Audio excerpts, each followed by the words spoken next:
Howdy, howdy, howdy. Welcome back to Sidetrack, your sci-fi TV and movie channel. Let me go ahead and change this banner down here and turn this music down for us. Sarah, how are you? I am doing really good. Good. Love to hear that. Yeah. We almost, just to preface everything, of course, we almost had our Stargate Outpost stream today. Jamie's not feeling 100%, so we're going to push back so we can talk about it next week and dive deep in with the three of us again. But since we didn't do that today, we thought, let's hang out for a little bit, shoot the shit, hang out, talk some stuff, let's see what's going on. Finally, I'm on exact time. Attaway, Ambrose. Howdy, y'all. So what's on the menu today? Whatever you'd like is kind of what I'm going to preface with. So whatever we want to talk about today, we can talk about. I don't necessarily have anything off the top of my head. If Sarah has been dying to talk about stuff, we can talk about whatever she wants to talk about. And whatever y'all are thinking, toss it at us, and we'll either toss it right back or talk about it, one or the other. Yep. Yeah, we can. The Penguin would be good. That's a great one to talk about. If y'all want to discuss any of the leaks and rumors we have put out over the last 3 weeks, now's a good time. Of course, we might not be able to dive as deep into it as some of us can, but we'll help out as much as we can, help explain stuff, so on and so forth. Did you hear the Acolyte show expanded costs now at $230 million? I didn't hear that, but if $180 million is the budget, $50 million as a marketing budget almost sounds low. I'm surprised it's not more. But that means they lost a lot of money. Yep. A lot of money. The power of many didn't work. No. I think it might have just been the power of one or two at that point. Shoot. Well, anything where you want to start off on, Sarah? Anything in particular? Or? Well, I was wondering, I know like Jamie had talked about before that the MGM Plus people had a meeting with the Amazon people. Did we ever find out how that turned out? I don't know if there's any news on how it turned out just yet. Right. But yeah. MGM, Amazon, and I believe you're talking about the Sony meeting with all of them as well, or no?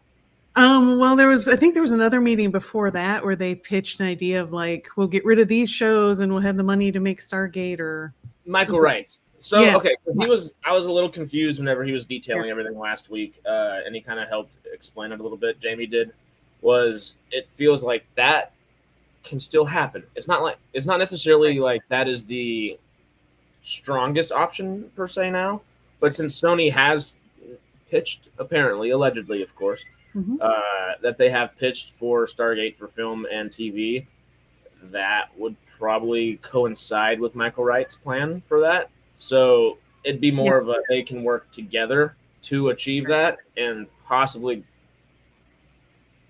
put films alongside it and actually do kind of what the original plan was.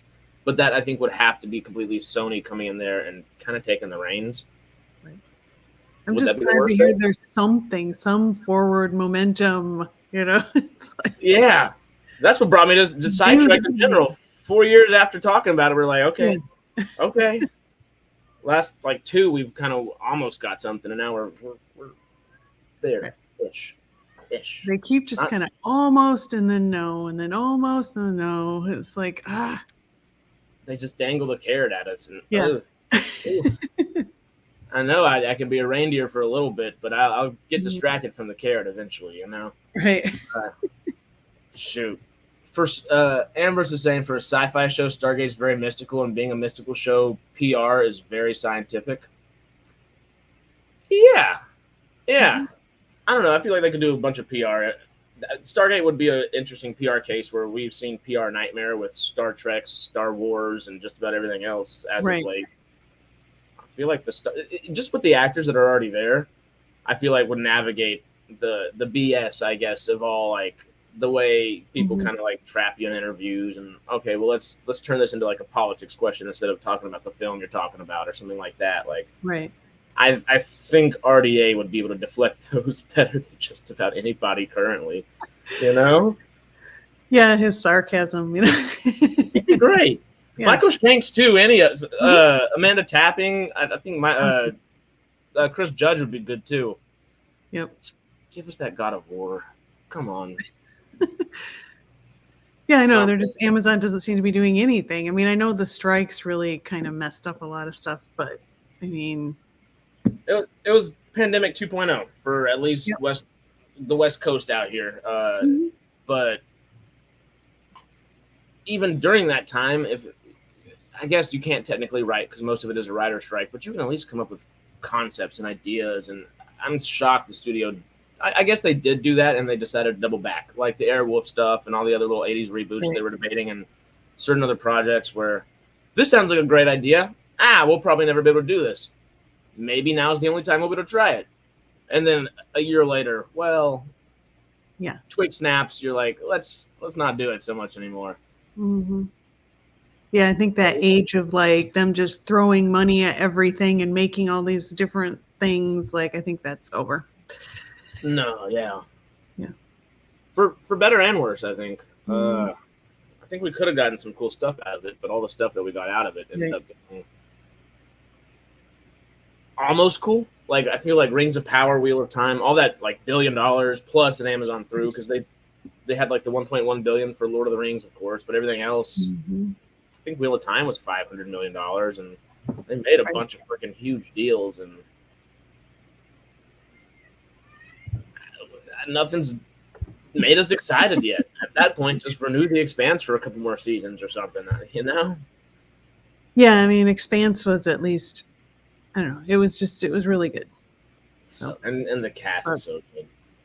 yeah. Mr. Yeah. Ed's asking, is Brad Wright going to be involved in Stargate again? We kind of talked about it a little bit on Sunday. As Bada Bing, Bada Bang is saying, let's frickin' hope so. Yeah.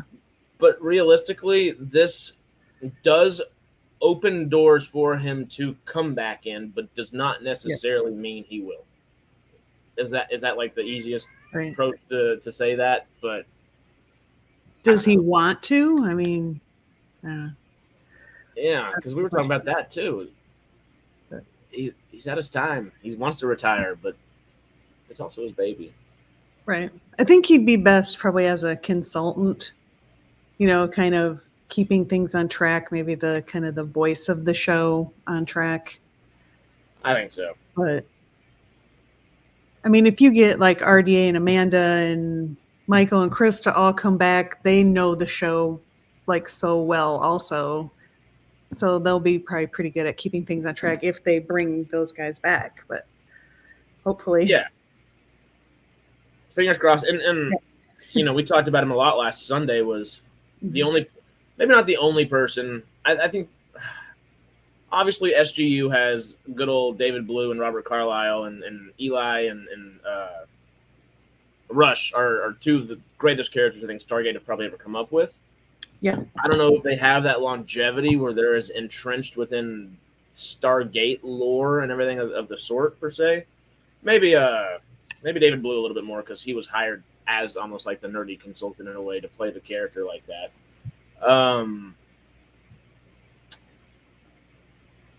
But Joe Flanagan knows everything just fine, and I would think David Hewlett would know everything just as much as well. But Joe Flanagan, this is his love, so hell, bring him back. I really do. I know Stargate Atlantis was going to be the topic today. After talking about it, I know we always talk about Stargate Universe, but Atlantis is kind of the best jumping back on point. I really feel like, as great as SG-1 is, and as easy as it is the Earth spot, lore wise, I feel like Atlantis is the perfect encapsulation of it all. Right. It's kind of, I mean, they did as best as they could to kind of finish it, but it's a little bit unsolved, I guess, or whatever at the end of like, what happened next after they were on Earth or whatever. Yeah. It's great. We're like, okay, we're back with our SG-1 and SGA. They're kind of like maybe a big team now, or maybe they're some crossover to some degree and something of the sort. But what the hell happened to Pegasus? It'd be cool if the SGC was on Atlantis or in Atlantis. That would be cool. That it makes sense too. Right. It might not make sense if they stay on Earth. Oh yeah. But also a mobile command center wouldn't be a bad idea either, especially if they have a more powerful gate. They can kind of go to further places. Sounds Sounds good to me. That sounds pretty good. Build a big old Supergate in the middle of town or something. Yep. Let's do it. Yeah, Atlanta's definitely needed one more season. Mm-hmm. I did see somebody, I think it was Norm, there it is. I apparently missed an announcement. Which announcement? Let us know, and we'll just detail a little bit about it from this past weekend. Maybe the Sony stuff? I don't know. Maybe the Sony stuff. I completely blanked what I was about to say for half a second, but it's back. And we are going to have, I don't know if we clipped it very well for our editor, old Chaz. Who's gone? What do you mean, who's gone? Give me context, and I got you. Now I'm blinking again. Oh, God. Brain farts. Early in the morning. It's not that early in the morning, but early enough for brain farts. Mm-hmm. I was saying we talked about it last weekend. Something. Howdy, Dave. Just seen the name on the side. Sorry. Hi, Sarah. Hello. Yeah.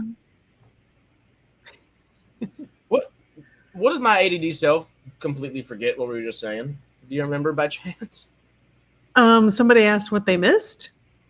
Yeah. And maybe the Sony stuff. I don't know.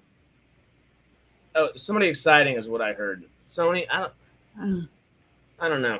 I think I was off on a tangent or something, and my tangent broke, and no longer will be picked back up. Trek related with the X-Men maybe being out or whatever, or that kind of. We were just talking about Pegasus, the Supergate joke on the middle of Atlantis. It'd be kind of fun to do. Yeah. There was like something right after that. Anyway, whatever it was. What else are y'all thinking about? What are we doing? Leaving execs. Oh, well, maybe we were talking about Brad Wright, Michael Wright, which they're not related. That can get kind of confusing, I guess, as I said that out loud. Michael Wright is the head of MGM Plus, essentially. He's still shooting gung ho for his TV show that we've been talking about for the last couple of weeks or so. Maybe more so like month and a half. Maybe a little bit more than that, honestly. It all runs together sometimes. Yeah. The last 3 weeks have been fun leaks. Yeah, it's been longer than a month and a half. So anyway, Michael Wright, MGM Plus, he's gunning for a TV show on there, and it is hard for him to do so. Kind of with a little bit of the rights aspect of things, but also Amazon just doesn't know what they actually want to do with Stargate, and it seems like the majority of their properties, even Legally Blonde, which we totally thought was going to be the first and foremost thing of it all. He's still gunning for a project. There's levels of iffiness that kind of make it hard for that to happen. But Sony, who does The Boys, and I think they even do Wheel of Time. I don't think we mentioned that. I think they're Wheel of Time. I might be wrong on that. But they did The Boys, Wheel of Time, and a couple other big shows for Amazon Prime that are huge, or some of their bigger shows. They have apparently, allegedly, of course, offered to take the reins on Stargate in a film and TV franchise aspect of it and do as much as they can with it. And that would be cool, and it would open the door for Michael Wright at MGM Plus to do the TV shows on there. And because Sony doesn't have a streaming platform, they will be able to use Amazon Prime, and most likely MGM Plus would be where Amazon Prime would probably try to say, okay, Sony, you want a streaming service? Help us bolster our smaller streaming service is what I would guess they're doing. Don't hold us to that one yet, but I'm assuming at this moment that would probably most likely be the case. Did that sounds about right? Okay. Yeah. But like Popcorn said, if it isn't right, it's wrong. But Mark, thank you, and for all our members, never forget that you got member chats that you can always toss in for free once a month, and they're always great. Equivalent to super chats, they look the same and they're just as fun to read. So, what's the controversy with David Blue? Sarah, do you know any of it? No, I don't. Okay, I was gonna say. I thought it was something to do with some statements he made about something, but I don't remember what it was. Well, as I realize my ringer's on, I'm gonna turn this off over here. But David Blue, of course, Eli Wallace in Stargate Universe. I'm going to preface this because I am an actor and I like to direct and produce. I'd love to work with a dude one day, most likely. But the issue with that seems to be that most of the people that work with him have issues working with him. I'm not 100% sure what those issues are. Apparently, he just tends to be hard to work with from people from behind the scenes. And other actors and people that were on Stargate Universe have said this publicly and stuff like that. So it's not just like, oh, people from behind closed doors are talking about it 10 years later kind of deal. They kind of are, but it is a public thing as well. He just kind of, I guess, burnt a few bridges, or not necessarily burnt them, probably lit them aflame and left them smoldering for a little bit, it seems like. Right. Just from the general reception of the guy. Super talented actor. Seems like a very intelligent guy, super nerd, but apparently hard to work with, and is very like the thing. I guess the biggest like individual thing I have heard is that he asks too many questions, and as an actor, you want to be able to ask questions. So that's one thing. It's like, okay, I kind of get it, but if you're overbearing as an actor asking questions, sometimes it's like, okay, you've asked the right questions already. Take the character and imbue yourself in what you think that character would be doing in these moments there. It doesn't seem like he does that, and he just wants the director to tell him every single little bit. Okay. So if he wanted to go work with Bong Joon-ho, the guy that made Snowpiercer and Parasite, Okja, he's doing Mickey 17 with Batman, Robert Pattinson, this coming year in early 25. That'd be great, because Bong Joon-ho is the kind of guy that says, all right, I'm going to tell you exactly how to say it, how I want it said, and this is how we're doing it, and I want you to emulate that as much as you can. Not necessarily what's on the page. You need to know what I wrote on the page, but here's the emotion I want. I want you to do it exactly like this. Right. That's not how it goes 99% of the time. Right. Because a lot of the time a director can, excuse my French, but they come off as a dick that way. You know, it's just not like, you're like, my way or the highway, no collaboration at all. Right. From the acting standpoint, it sounds like David Blue prefers that. Which, hell, if you want to be directed that much, go for it. But also, it is a collaborative process, and it kind of loses that collaboration whenever you're just like, I want whatever you said 100% here, and don't. It's almost like he doesn't want to. I don't want to throw myself under the bus or anything like that, but it feels like he doesn't want to work in a way. If that's the sense, it's just tell me what to do. It loses the artful aspect from the actor's perspective, and I think a lot of people have lost respect over time from that. But so on and so forth. That's off my my ramble box, my soapbox right there. Well, it's like directors want the talent of the actor to come out and kind of add their own whatever to it that makes it special. Exactly. And maybe not the best example in the world, but Clint Eastwood is, I know Stanley Kubrick, I can't even speak. Stanley Kubrick is famous for doing 70, 80 takes sometimes. He'll get his actors to stay on a set and say over and over and over and over again. You say maybe the same 2 lines. And that 70 or 80th take, you're going to be so worn down that you're going to say it like the character actually would have said it in that moment. I like that. That makes sense. It's also very expensive. You have to film all that. There's a lot of other things that go into it. And I like the Clint Eastwood approach as well, and it's a total opposite. And I feel like that would not work well with David Blue.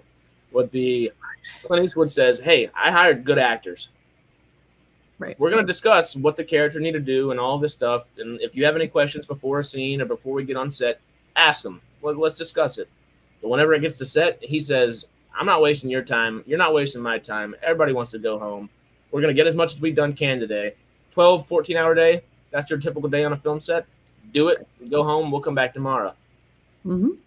He does one take shots most of the time. Not one takes, I guess. He'll do one shot and use it as the take. Right. He very rarely does a second shot or a third shot to just kind of like for coverage per se. And that's trusting your actors maybe a little too much sometimes, because then it kind of maybe throws some of your vision out of it. But if you have the right discussions, so on and so forth, he's made some amazing films. Kubrick made amazing films. It can happen both ways. Yes. David Blue, I don't know which way he prefers. I would assume it'd be the Kubrick or the Bong Joon-ho discussion. Anyway, get me on acting topics. Get me off my soapbox era. That's right. I know I'm interested. I like to know kind of like when I'm watching something like, oh, okay, this is probably what was going on in the background. I find that interesting. So, Oh, that's my favorite part. yeah. I'm a love-hate in the acting sense because you gotta put your brain into another person's brain in acting, which Right. sounds fun if it's like a fun person, but sometimes those people aren't so fun, and sometimes that's a good Right. challenge and it is fun after the fact, but it kind of sucks while you're doing it. So it's like there's a love-hate to it where put me on a producer or a director seat and just let me do all that like in between the background stuff. Let me make sure it all flows well. Yeah, that's the good stuff. Yeah. And it's what intrigues me, and I think it intrigues a lot of us that are still talking about things like Stargate 10 years later too, which is great. Right. Hey, Carrie, who was not going to be able to make it today. She was going to come do what Sarah did last week with us, or 2 weeks ago now, for Stargate Outpost with Stargate Atlantis. But now we're going to have a full house for Stargate Atlantis next week. So let me know if you can make it, Carrie. We'll do a party. It'll be a good time. But thank you, as always, for super stickers, super chats, member chats. We love y'all. Putting your brain in someone else's brain can be accomplished with surgery. That too. I was going more figurative in that sense, but yeah. And okay, just for the sake of it, we're not. I agree, very much agree. We don't need to dive into any politics or anything, but very much, yeah. We still have no James Bond, no Stargate. Sarah, I'm going to close my door real quick, but who are you feeling for James Bond if you had to choose somebody today? I can't remember his name, but the guy from like the first couple seasons of Bridgerton, I forget. John. He'd be perfect. Regé Jean Page, John Regé Page, something like that. Yeah, I know his name's not easy either, but I think he would be perfect. He's like the right age.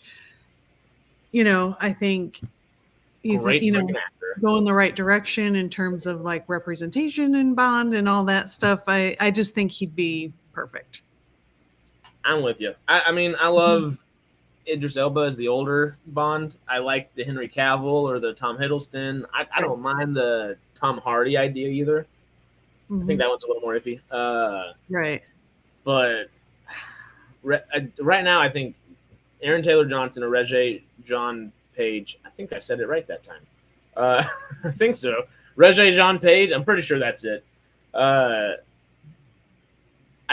think those two would be the best. I'm kind of with you on there. He would be a great actor, great presence. It does everything you need to do. It pushes Bond in the cool direction. It opens up the door for new things. Yes. It'd be cool. And he could. I don't know if they're gonna go. What did you think about? I guess we did talk about it this past Sunday about Bond a little bit with the young James Bond thought process. I like going younger. I think that's then, the younger they are, then the longer they can do it too. I mean, if they're willing and all of that. It just depends. I mean, I've always loved James Bond. I mean, my dad and I used to go watch the Roger Moore ones in the day when I was a kid or whatever. But yeah, I've just always loved James Bond and the gadgets. And I know it's cheesy, but he's the best. I mean, it's non-sci-fi sci-fi with the gadgets. Yeah. Nope. It's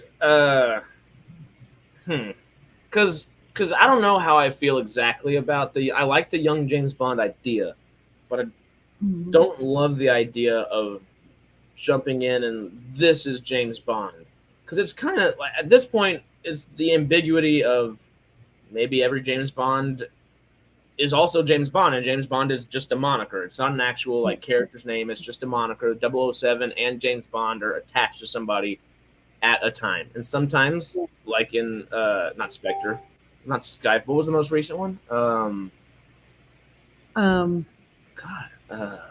Die something. Yeah. Well, I'm drawing a blank too. I thought it was an S or something, but there's Quantum Solace, Spectre, and Skyfall. I don't think it's an S. Chat, can y'all help us out? Idris Elba for Bond. Yeah, Mark's with us on that. And Melvin, I see your super chat. I will be back to it in a second right after Bond. Yep, me too. Steve, we needed help. God, what was it? James Bond. I don't want to look it up because it's gonna like throw me off. A Time to Die. Thank you, Yes. Malcolm. God. No Time to Die. That's what it was. It was A Time to Die instead of No Time to Die. Damn, that was Die Another Day. That's also a good one. Yo, Charlie Hunnam. Well, I don't know about the last bit. Yeah, I don't know that. I don't know if that's something. I love Charlie Hunnam in Sons of Anarchy. Charlie Hunnam's the best person ever, maybe. Right. But yeah, is P. Diddy going to affect production? Hopefully not. Quick little aside from Charlie Hunnam. Whenever I first moved out into LA and like moved to Hollywood Boulevard and off there for the first year and a half because I was working and interning off of there, I went into a smoke shop with a buddy of mine that just came out to LA.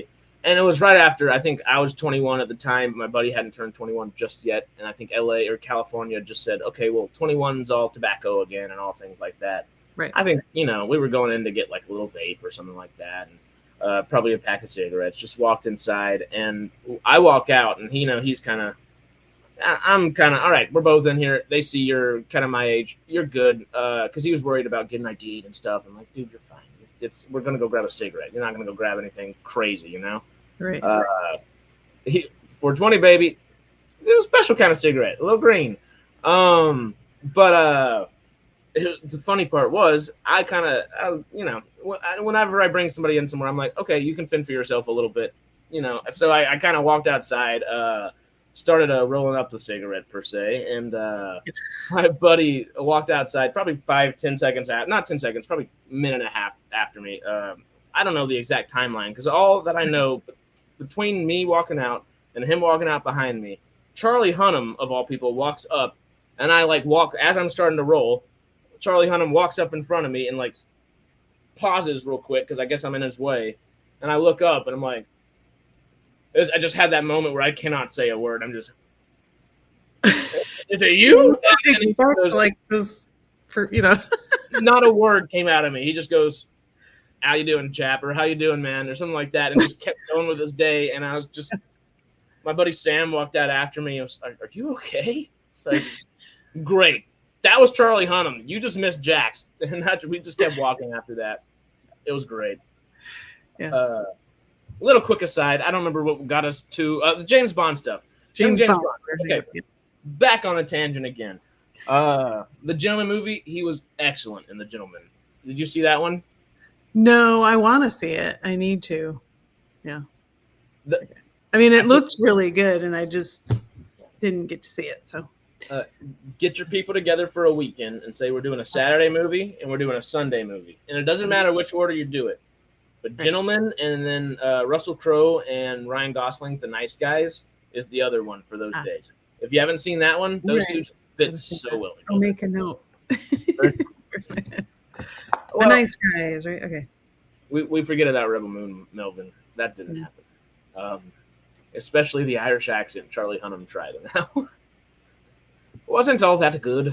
That wasn't all that good either. But anyway. He is English, isn't he, or no? He's English, but he went Irish for it, but also he's one of the English guys that has kind of had trouble keeping his English accent. He's talked about it for years.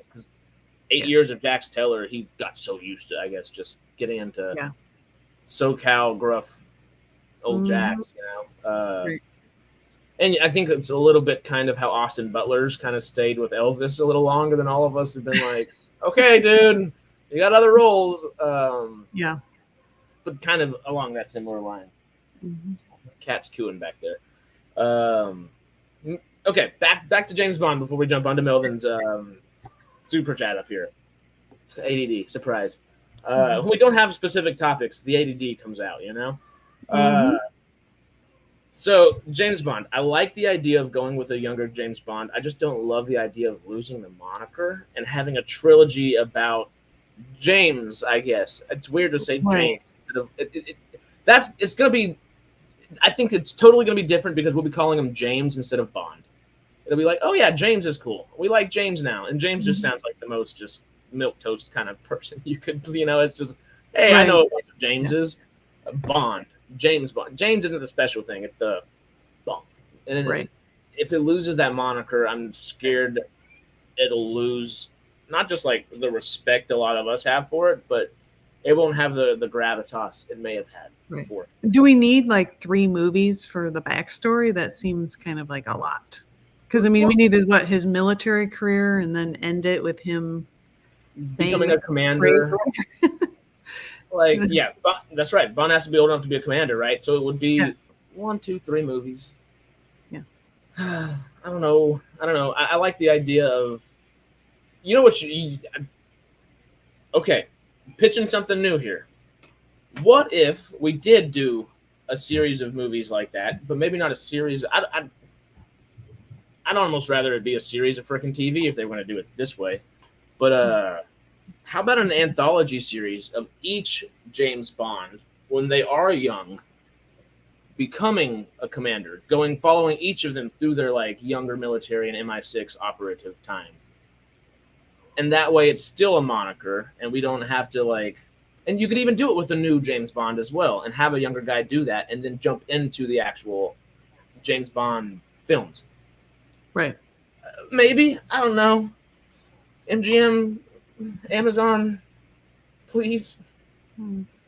James Bond backstory. The best part of James Bond is that he's an international man of mystery. I'm with you. I'm with you, popcorn. I'm with you. Maybe James Bond is a Time Lord, and he's just been regenerating into different forms. Well, you know who is a Time Lord? Indiana Jones after the last movie, apparently. Right. I don't know. Young Indiana Jones would be great as well. I love that old series. I don't know if they need another one, but if they're going to do a young Bond would be interesting. My trepidation comes in because I do like the idea of it a lot. I just don't know if I like the lack of the moniker, if that makes sense. Mm-hmm. Okay, so Melvin, what'd you send us? Oh no, I see ROP already before I even start reading. Just think, the studio space and budget wasted on Rings of Power could have given us 5 seasons of Stargate. Hey, actually, yeah, you know what? There we go. That would have been.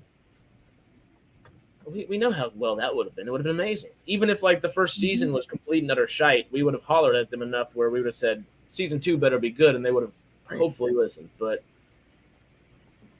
yeah, I don't know. I don't think with the team behind it, they would have released shite. So one way or another, it would have been at least decent. And who knows where we would be right now? Just. And it's not like you have to spend as much money to set up the sets for Stargate as you did for Rings of Power and set up Middle Earth in the same like illustrious kind of way. Right. I mean, Middle Earth is much more expensive. I think. Much more expensive, especially with like the costumes the elves have to wear and all of that. It's very intricate, and I mean, it looks great. I mean, the costume people are amazing, but that's a lot of money. A lot of money, and they could spend half that money and give us 5 seasons of Stargate. Right. Half of it. Oh yeah. Just do it. Just do it. Please. Or give it to Sony and then help prod them along. Somebody. Ian, howdy. How are you? There's a good evening, Sarah? Like, what am I doing here?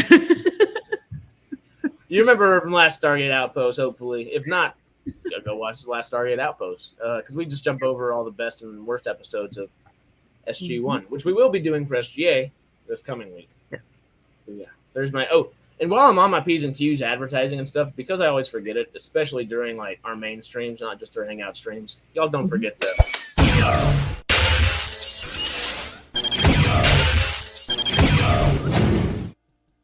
That's probably the first time in a month that I've done that in the middle of a stream properly. I'm so bad. But hey, we're not hollering at y'all to like subscribe like everybody all the time. So maybe that's a good thing. I don't know. It evens out probably. Maybe no new shows because Amazon is overextended right now financially. That too. Yeah. That always plays into it. But once again, like kind of what we were just saying with them spending half as much money on Rings of Power and would be able to get 5 seasons of Stargate, which would have been. I'm a Tolkien guy. I love Tolkien. Stormy's a Tolkien guy. I think he's a little more apologetic for Rings of Power than I think most Tolkien folks are. Yeah. And I don't hate so. it, but I get why people do. I don't know. I mean, I love the movies. I've read the books. I'm just not one of those that like, oh, this thing is a little bit off or whatever. That doesn't bother me so much as it does some people. Yeah, I'm with you on that. Like, I don't think I'm bothered by I'm not bothered by everybody looking the same way and whatever. I'm not bothered by, or not looking the same. I'm not bothered by everybody looking different in the same places and everything like that. All these different things, whatever. Obviously, there are ways that I don't know. It's an iffy topic, of course, but right. Rings of Power, I feel like, is not so much I think I kind of delved into it with Stormy for a few minutes while we were talking either last Sunday or the week beforehand. But it's not so much a Tolkien factor because they're putting all the Tolkien stuff in there and it looks cool. It's decent. It might not look as cool as, I guess, the whole film version of everything, sure.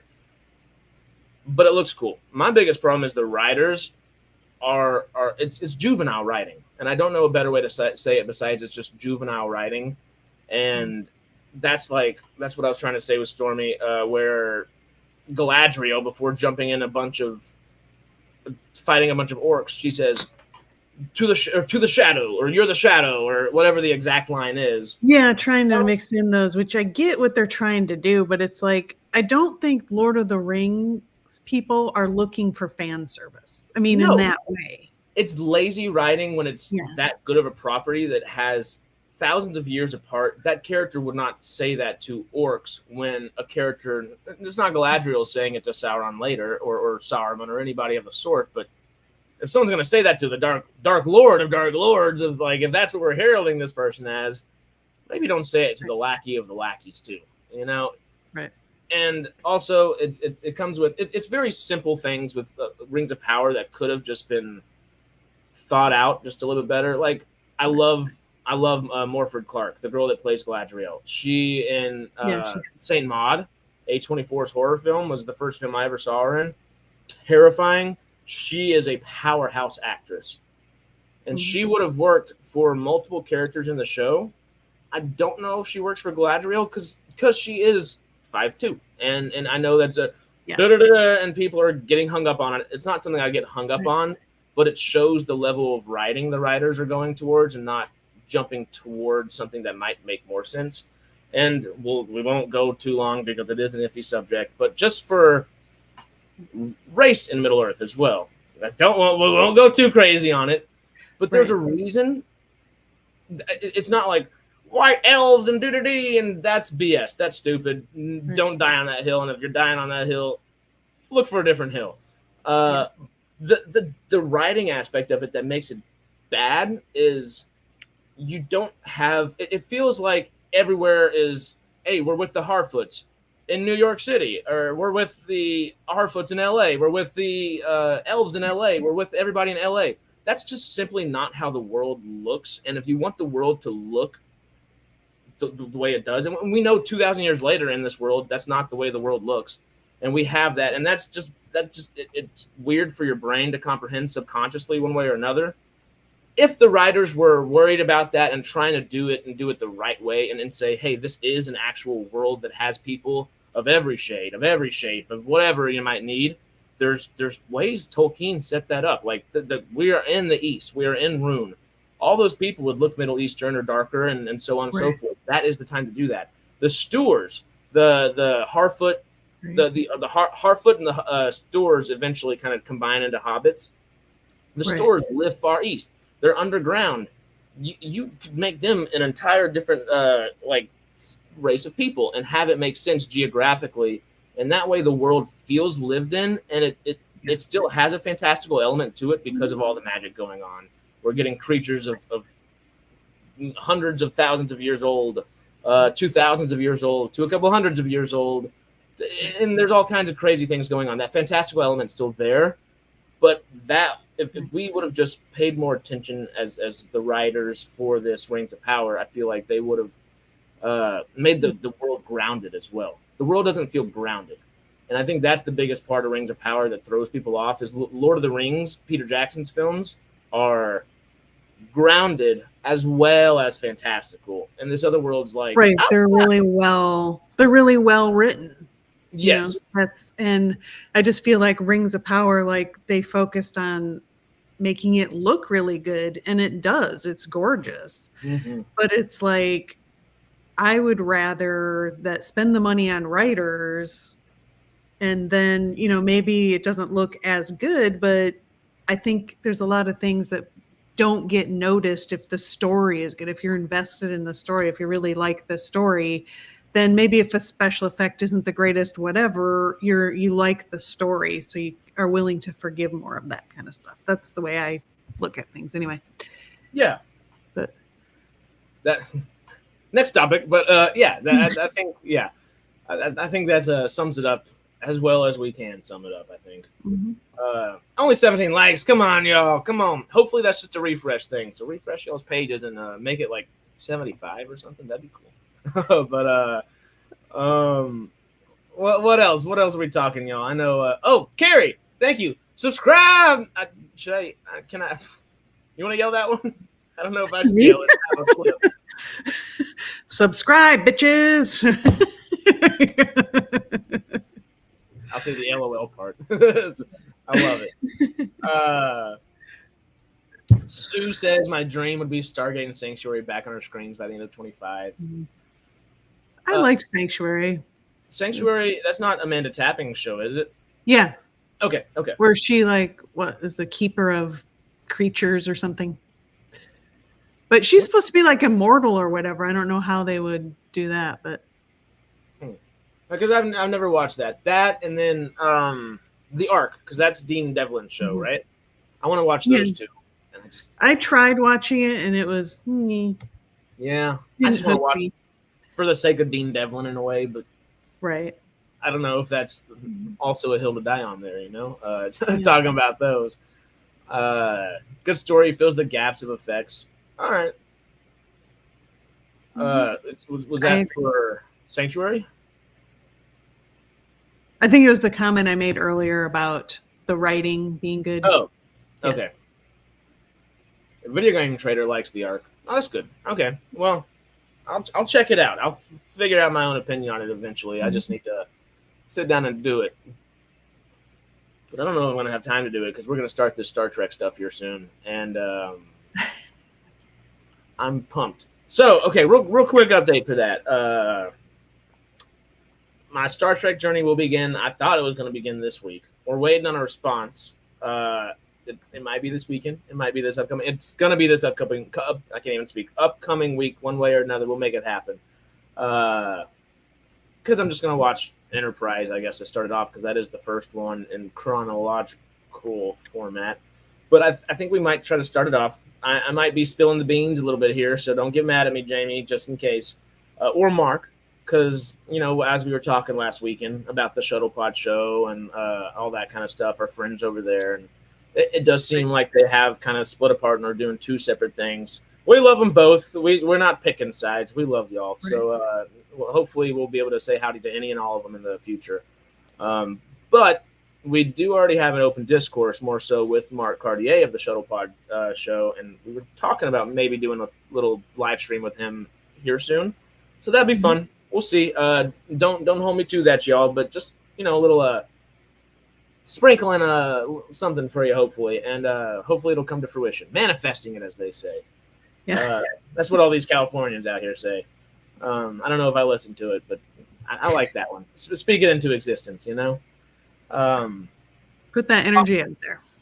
Yeah. Good energy begets good energy. I think. That's how I try. Hold them to it, chat. I don't know about that. Well, hold me to it. Don't like go over to Mark's stuff and do all that. Mark is amazing. But don't hold him to it. Hold me to it. That's the way to do that. Well, we're still waiting for that debate. You never had. You and Jamie are supposed to debate. Yeah. So the reason Sorry, that I brought it up. Anyway, the reason that one hasn't gone any hasn't happened recently is because we keep getting these leaks. We wanted to do it a month ago, and then we're like, okay, well, this stream would be better, and it would get more views. It would do better for the channel, so on and so forth. So that's why we keep taking that back. Right. But we want to do it so bad. And, it would be nice to at least maybe start my Star Trek journey just a little bit before it as well. So then I got more irons in the fire. And I can fight back a little better, you know.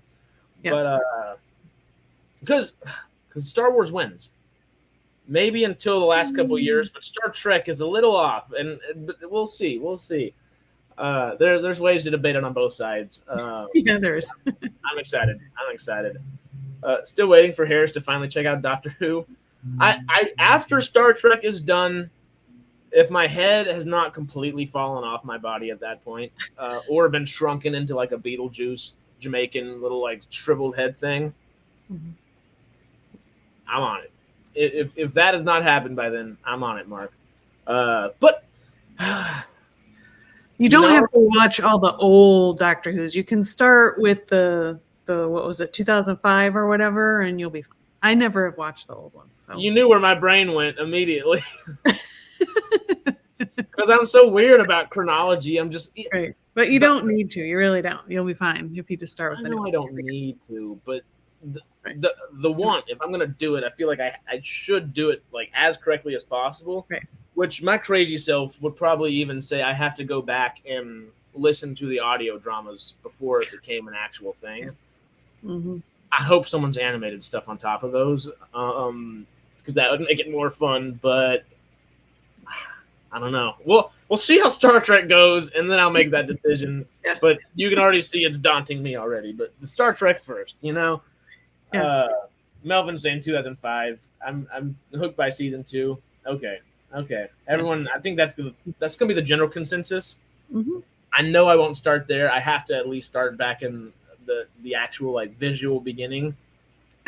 The audio too. I don't know. The old ones are pretty can be pretty cheesy. I mean, I've seen a couple of them because like when I was a kid, they used to air them on PBS. Mm-hmm. And I caught a couple of them, but it was always like so weird, and I always felt like I don't know where the story is at, and so I just never was able to really get into it. But the effects were not, it was very low budget. Let's just put it that way. So, good thing we do those, I guess, whenever we are going to do the actual watch party aspect, just because we don't want to deal with the I guess copyright aspect of what can we put where and sound wise, video wise. We're probably going to do that for our members and our Patreons, as we've said, and then we're going to try to edit those down into an actual video to release to everybody. But that'll be a great thing for all of our patrons and members. So if y'all aren't, hey, don't jump on it, but jump on it a little bit. Yeah. Or listen to Sarah. That's the one. She advertises better than I do. The Lost episodes are being animated for Lost Video. Okay, I remember. I think you were telling me that. You and Mark were telling me that, Melvin. Maybe both of you were, and that would make that easier. Maybe the Star Trek journey will last me long enough to allow the animated videos to come out, which would be cool. That's gonna be. That's just my brain's already scared just thinking about it. We'll get there whenever we get there. God, Michael. Yeah, no worries, man. No worries. We're just hanging out. We had to push back the Stargate Outpost a little bit, so we're hanging out, talking Stargate, a little Star Trek, a little Doctor Who, a little Rings of Power, a little rambling, lots of rambling. It happens. What's Video Game saying? Video Game Trader has said Season 1 of Enterprise is rough at times, but I love old Scott Bakula. It got canceled just when it got good. The original series didn't age well. I would not watch them in chronological order. Every Trekkie has said to not watch it in chronological order, which makes me want to watch it that much more in chronological order in a way. Part of that's because, most Star Wars people, and I of course, come from the Star Wars background, and that's I just remember that's I can tell you anybody, anywhere, for the most part. And tell you their background, their species, the planet they came from, yada, yada, yada. But Star Wars folks, and I am in the probably smaller percentile of there, where people would say watch it in chronological order. I think it would be best to actually get the most out of the series. Watch it in chronological order, and put the Clone Wars before you watch Revenge of the Sith. Put all the TV shows in the necessary spots, so on and so forth. I have done that, and it is so much more rewarding. So I'm going to test it out for Star Trek is kind of the thought process there. Because, when you're watching Star Wars, the easiest thing is go watch the original trilogy, get the vision for it, and then come back and maybe watch 1 through 6 if you want to watch the 4 through 6 again or whatever it may be. Right. But yeah. I don't know if the chronological order matters as much with Star Trek as with Star Wars. I don't know. It seems just because of the timey-wimey aspect of stuff. Right. Yeah. But we'll see. I'm intrigued. I know whenever we do whatever we're going to do with Mark and Jay for the beginning of the Star Trek journey, per se, I know Mark has already said, don't let him watch it in chronological order. So we'll see if I can stand my ground. I don't know. I'm going to try. Matters for Stargate. It totally matters for Stargate. And I'm glad I did it that way as well. Yeah. But there's not really another way to do it. It would be confusing otherwise. Yeah. You might be able to jump on Stargate Universe and not have as many questions. Actually, Stargate Universe is the first Stargate show I watched because I wanted to watch Stargate, but I didn't have Showtime. And then, like you, I was like, well, I'm not going to just jump in the middle and try to figure it out. And I could never. This was pre-streaming. Yeah, so where you had to buy $100 of DVDs. I kept missing like when the reruns would start over or whatever. So I watched Stargate Universe was the first Stargate I ever watched, and I liked it, and then it was a few years later that I actually got to watch SG-1 in Atlantis, and it made a lot more, it was like, oh, this is like, but so Universe kind of has a special place in my heart because that was my first Stargate, really. Good. I love it. I love it. I'm with Matt on it and with you on it, where it's great. It's darker. Yeah. I think it's better now than it was at the time. Because I watched it 10 years after it came out, I guess. It was compared to Battlestar Galactica at the time, but after Battlestar Galactica, as I said it. That's funny. So your favorite? My favorite of the Stargate shows? Uh-huh. I think it's going to be SG-1, but okay. SGU has that special, is the first. SGU is my first. So. The first love. Yeah. And SG-1 is the one you marry. Yeah. Does that mean SGA is the one you kill in that scenario? No, I wouldn't kill SGA. Okay. I like SGA. I mean, to me, oh my gosh, drawing a blank on his name. David Hewlett's character, McKay. It's all about McKay. Atlantis. I love him in that show. It's great. He's obviously Ronan Dex and Shepard are great. They're great. Yeah. But McKay he's the heart. I feel. Yeah. I don't. I love Joe Flanagan and I love the character of Shepard, but is he the heart or the soul of either one? Because I feel like McKay is the brain, sure, but he's kind of the heart of it too. Mm-hmm. And Ronan and he's Taylor, the muscle. Yeah. Taylor might be more the soul then. She's more like the spiritual, sort of their spiritual guide, I think. Uh-huh. What's Shepard. Joe Flanagan. What's Shepard? He's just the leader. He's kind of the he's super decision maker, the leader, the guy that's got to make the hard choices. He's the brazen of the bunch, I guess. Yeah. Okay. Shepard, McKay, and Ronan make SGA. Yes. And Taylor. Taylor's been there since day one. She's more there than Ronan. I love Ronan, but Taylor's totally there. Yeah.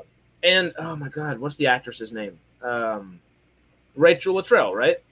Yeah. Okay, cool.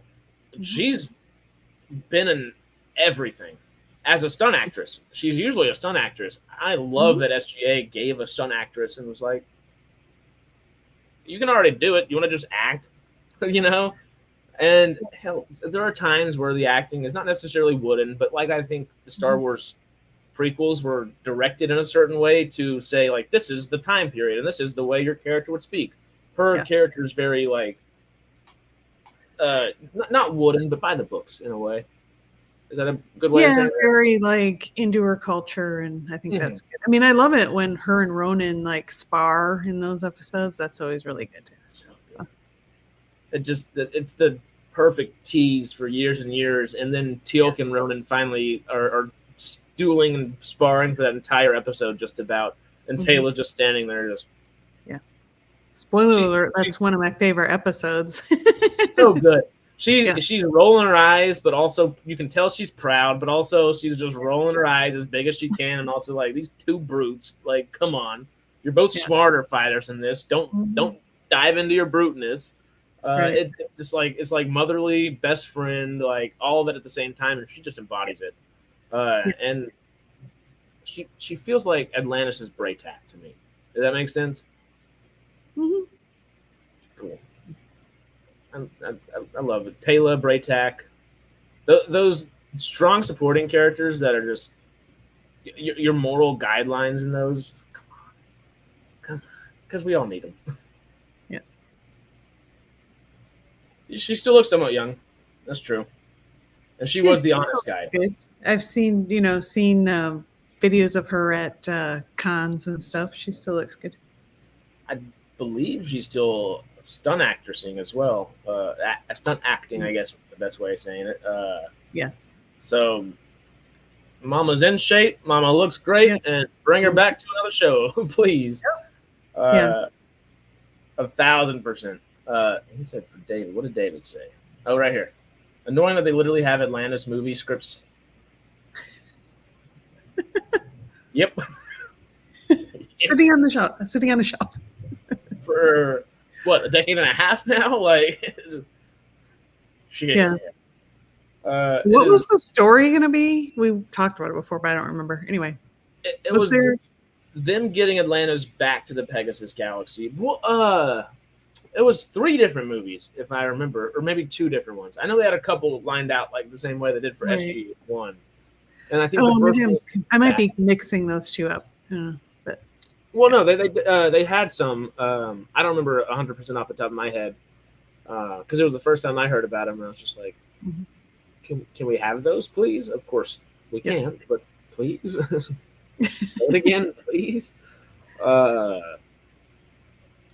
think it was either 2 or 3 movies, kind of in that same like wrap up SG-1, but like wrap up maybe the Wraith storyline and then wrap up the SGA storyline, almost like Continuum and Arc of Truth. Yeah, there was supposed to be a 3rd movie there too, right? Like, I think so, and maybe it would have like tied all of it up in a good bow in a way and pushed SGU somewhere or met it back around the middle or who knows what. But if only Brad Wright or Robert Cooper or DeLuise or any of you or anyone or. You know who did help out with Atlantis in the middle of those seasons, that 3rd and 4th season? Maybe Sony has a little bit of something, and they're like, why didn't we ever use that? Let's use it again. Like, well, we're about the hour mark. What do you want to talk about? I know I've rambled a bunch, but anything you want to discuss for a little while? I think we've covered just about everything. Yeah. So... anything else that y'all are just wanting to discuss? Let's do it. Because I mean, I'm hanging out. Whenever you're ready, I'm ready. But for now, we're chilling.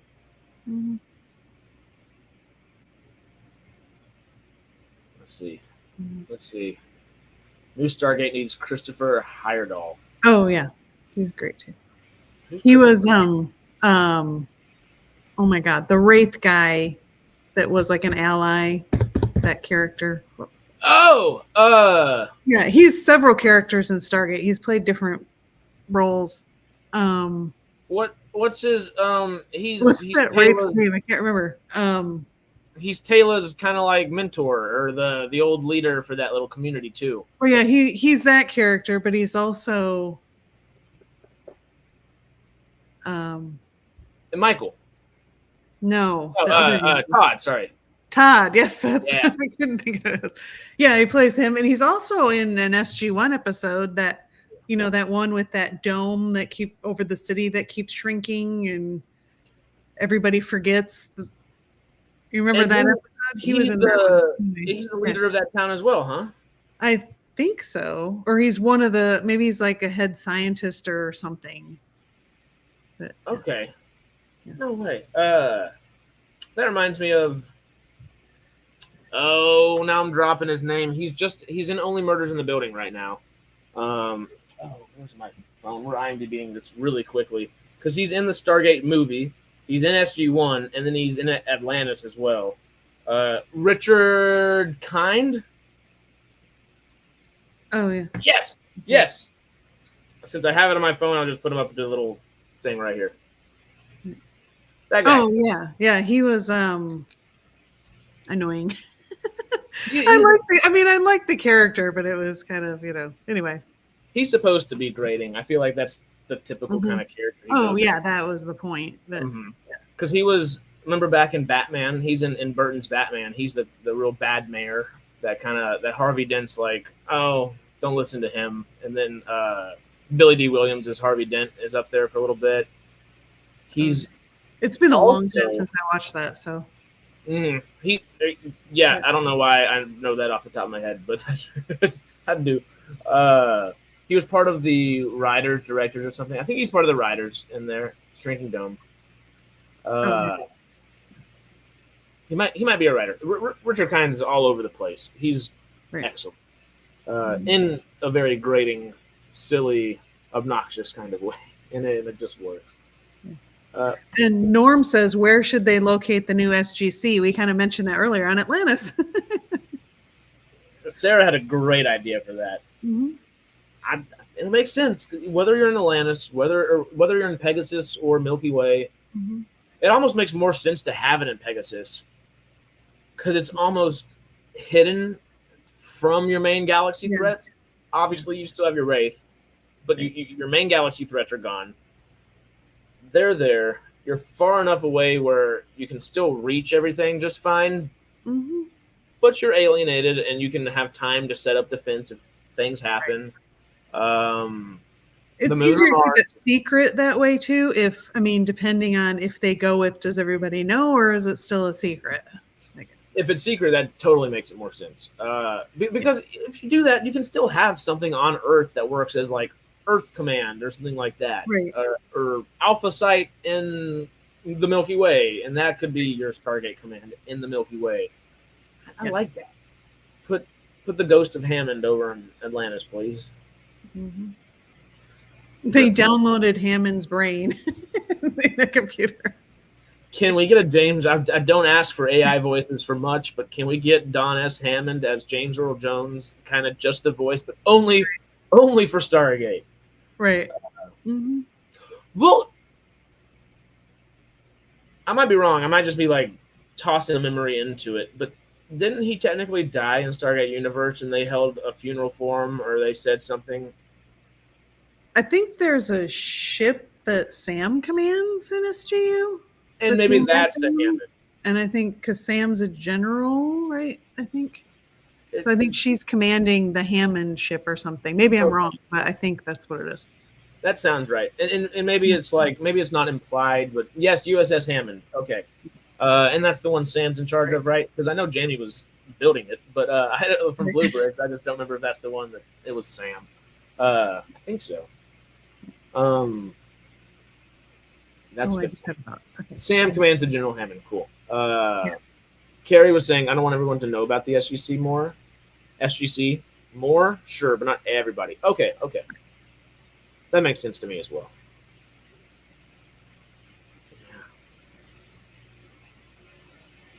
Where we got? Oh, wait. Rose was up here. Hey, hello again. Good evening from the UK. Hello to all in chat. Hello, Sidetrack. Happy comic books to all. Hey, always. Popcorn? They can still keep it secret on Earth with the way politicians and news media is gaslighting the public in real life. They can completely make that work in fiction.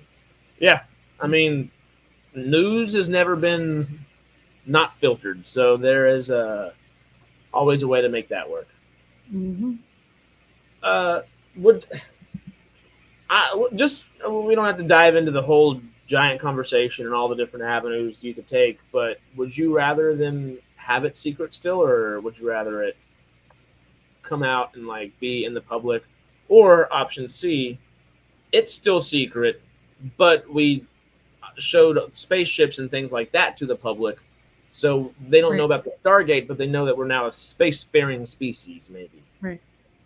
I like the idea of it being secret, and I think, us showing that we have spaceships, but then they'd have to be kind of, well, why do we need spaceships? Unless it's just, I guess it would be exploration or whatever. And so you don't want to panic everybody and be like, yeah, there's other aliens out there that want to come and kill us all, so we better have spaceships. Then it's kind of like, why have it be a secret, I guess. But maybe just for the sake of safety. Yeah, I just think a lot of chaos could ensue of like, even coming to like war and stuff of trying to capture the Stargate, which that's where having Atlantis, having it out in space somewhere in Atlantis, but there would have to still be a Stargate on Earth to get to it, I guess. But at least the technology maybe could be kept safer because you have the iris and all that stuff. But I think it'd be better to be secret. I think it just caused too much chaos. I'm with you.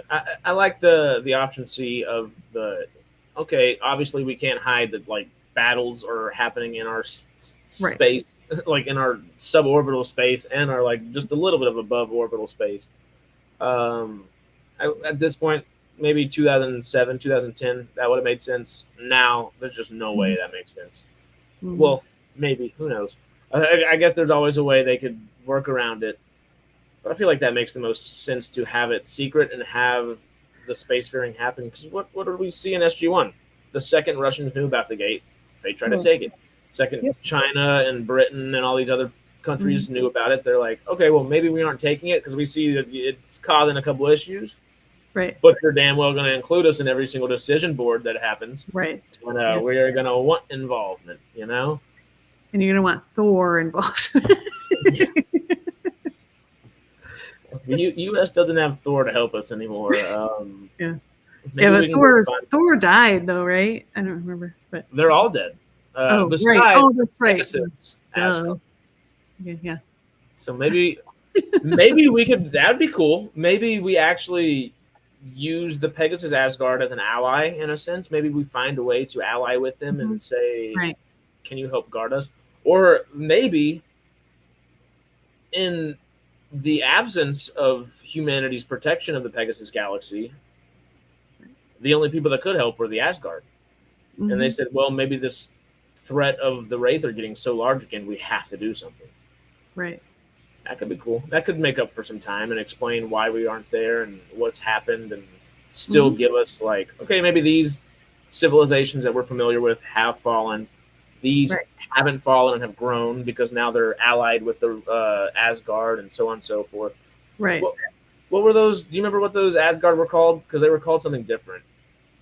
Not these guys. I remember us joking that they were like, evil Asgard or something. Yeah, they were the bad Asgard, but really they're more, we're going to stick to ourselves Asgard. Right. They were more into doing the experimental stuff, I think. Because they didn't want them to degrade, right? Right. Which is cool. Veneer. Thank you, Melvin. Thank you.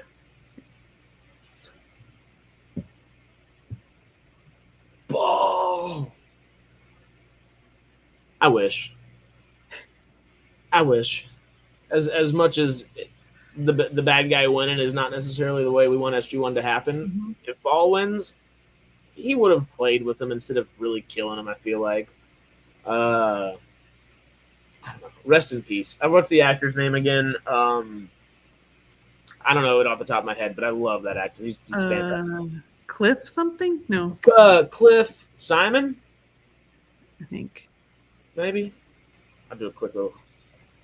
Yep. I didn't even have to type it in all the way, and it popped up. Are they all dead? All dead besides the veneer. Thank you, Stephanie. Mm-hmm. And like Carrie said, do what Carrie says. We still need more than thumbs up, you know? Okay. Before I guess we really start trying to like tie a bow up on this because we're just hanging out and I don't know when either one of us are ready to pop off or not. Are there any leaks or any of the stuff, scoops, rumors, yada, yada, yada from the last few weeks that we haven't talked about that you'd like to go over or in more depth or anything of the sort? Chat open to y'all as well, of course, but Sarah gets first and foremost. She's in charge of it. I think we covered just about everything. So, okay. Obviously, the Blade stuff, the MCU stuff, that's fun. I don't know if we're all as gung-ho about it. We're all as gung-ho probably for Blade. Maybe not the MCU aspect of it, but like, give us more Wesley Snipes Blade. We don't need evil Ewoks. Lego Star Wars has them now.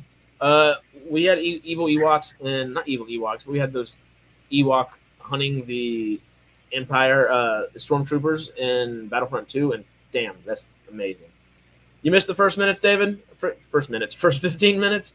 I think most of that was just hanging out. I think we did get into the more deeper topics. Tell me if you missed any James Bonds.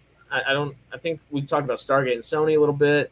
Yeah. And we clarified both of those, I guess, to a degree. Not clarified James Bond, but we delved in and we're wagging our fingers and don't dismoniker him. But yeah, anything else, Rings of Power. And I think that was really our heavy hitters early on. Yeah. Yeah. I don't know. What else are we feeling? Hungry. If you're ready, whenever you want to head out, you are more than welcome to head out. No, I'm good. I don't need to be anywhere today, so. Okay, cool. Because probably the next 15 or so. We'll call hour and a half happy one way or another. If we're not done by then, if we're talking, we'll keep talking until we're done. We'll call hour 30 our good mark there, huh? Our bookmark. Sounds good. I wish no news for Andor just yet. That is possibly my favorite Star Wars thing that's happened ever at times, but also not. Because I love Rogue One as much. I really love Rogue One and Andor. I just like the storytelling about them and how they respect the world they're in. And I really get that people don't like that there aren't lightsabers in them, besides, of course, Vader at the end of Rogue One. And it doesn't feel as Force-centric and stuff like that. But they respect Star Wars and the lore far more than the sequels did. Far more than a lot of the stuff we're getting now. Yeah. Far more Rogue than... One was really good. I enjoyed it. The which one? Rogue One. Oh, I really like that. So good. Donnie! Howdy. I always love seeing Donnie. I swear, every time I just like turn my TV on and I have like John Campion in the background, there's Donnie. If it's like late night and I'm like, oh, Robert Meyer Burnett's on stream, I'm cleaning the house or, rolling a cigarette at the end of the night of something of the sort. Cigarette, okay. The green varieties. I put on some Robert Meyer Burnett and guess who's there? Donnie. He's in Christian Harloff streams too. Dude, you're all over the place. I love seeing you everywhere. But hello, Harris, Sarah, and all, and happy autumn. Hope everyone is well despite the passing of jingle singer Florence Warner. Oh, I remember you saying that. I think last week as well. That's a shame. That sucks. But also, happy autumn. That's the happy aspect of it. And there are many more jingles to be sung. So thank you, Florence Warner, for getting the jingle started for us, Of course, listen to Carrie. Listen to Carrie. To Carrie. It's Come time on. to play the Zat thing again. Hey.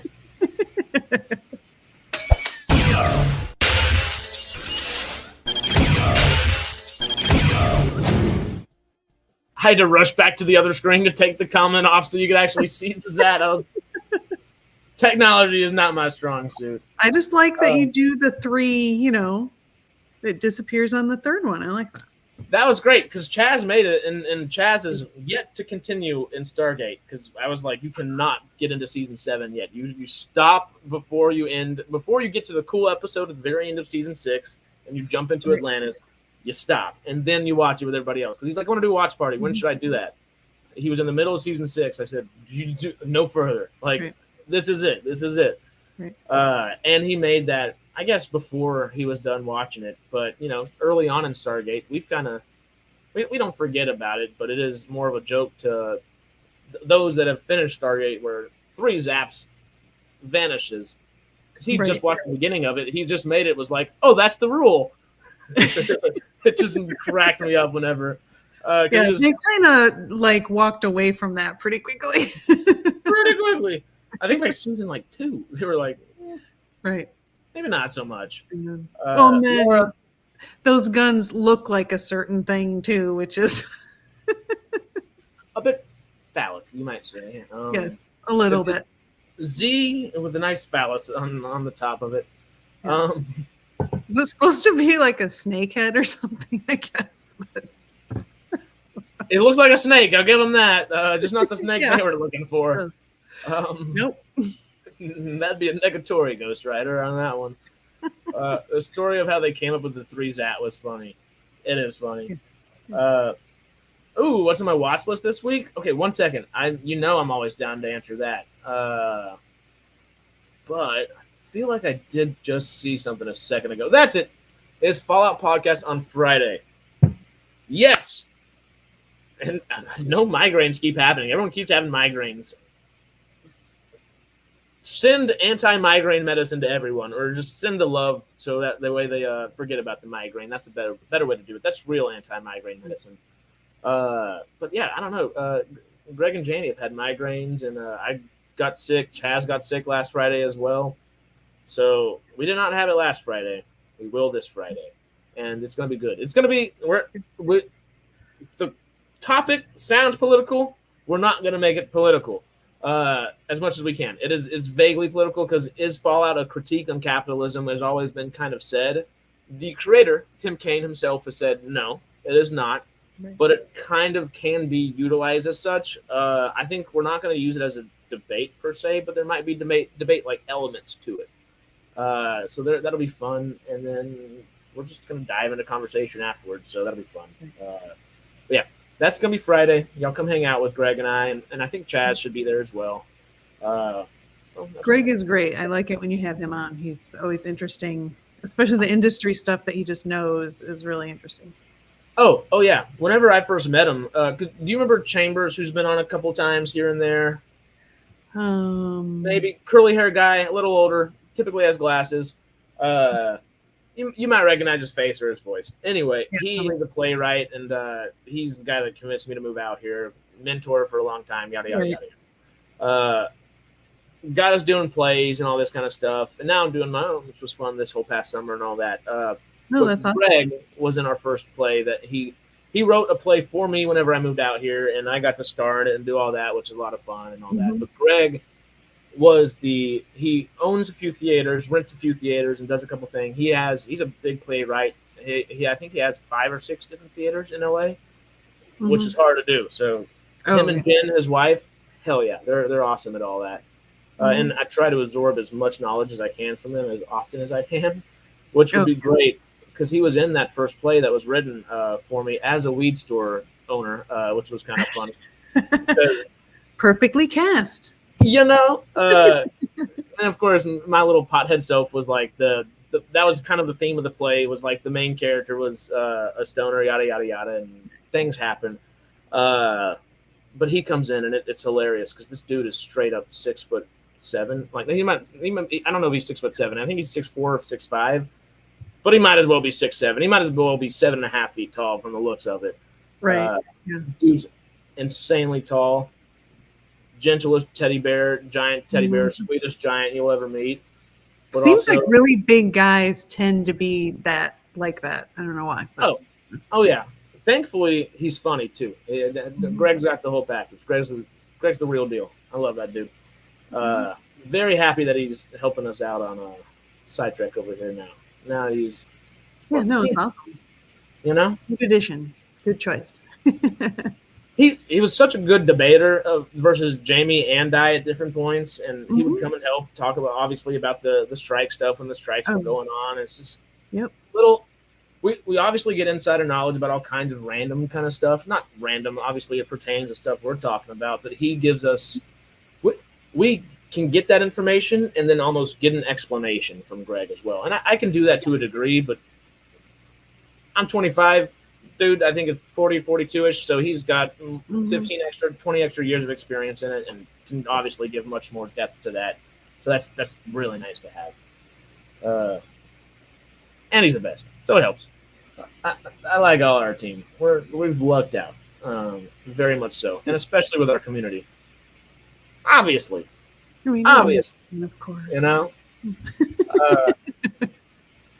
What else we got? We got my 12-year-old daughter is a Marvel girl now. Iron Man is her favorite. She could have much worse favorites. Iron Man is the best. Maybe not the best. I'm a Cap guy, but I do like the Iron Man a lot. That's why we're on Marvel for half a second. Any news on the Marvel side? I'll address that because we'll talk about Blade. I'll just give you a quick little recap, just for the sake of recapping. Do you have a favorite Marvel superhero or supervillain by chance? Oh God. One popped into my head, but it's DC, not Marvel. Which one was that?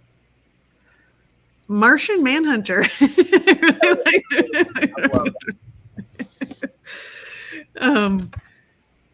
Gosh, what is my favorite Marvel? I might have to go like Iron Man, but that's mainly because RDJ was like so perfect.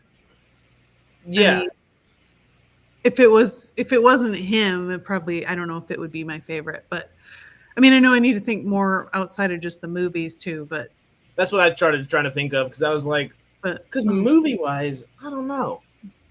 Overall, I like me Doctor Strange and Brother Voodoo probably the most, just because I like the magic and you give me a little witchy voodoo stuff. Right. Call it. But movie wise, I don't know. Cap. What about a villain for you? You have a favorite villain? Villain. Oh, I know. I was just thinking of that. I don't even... that's kind of hard.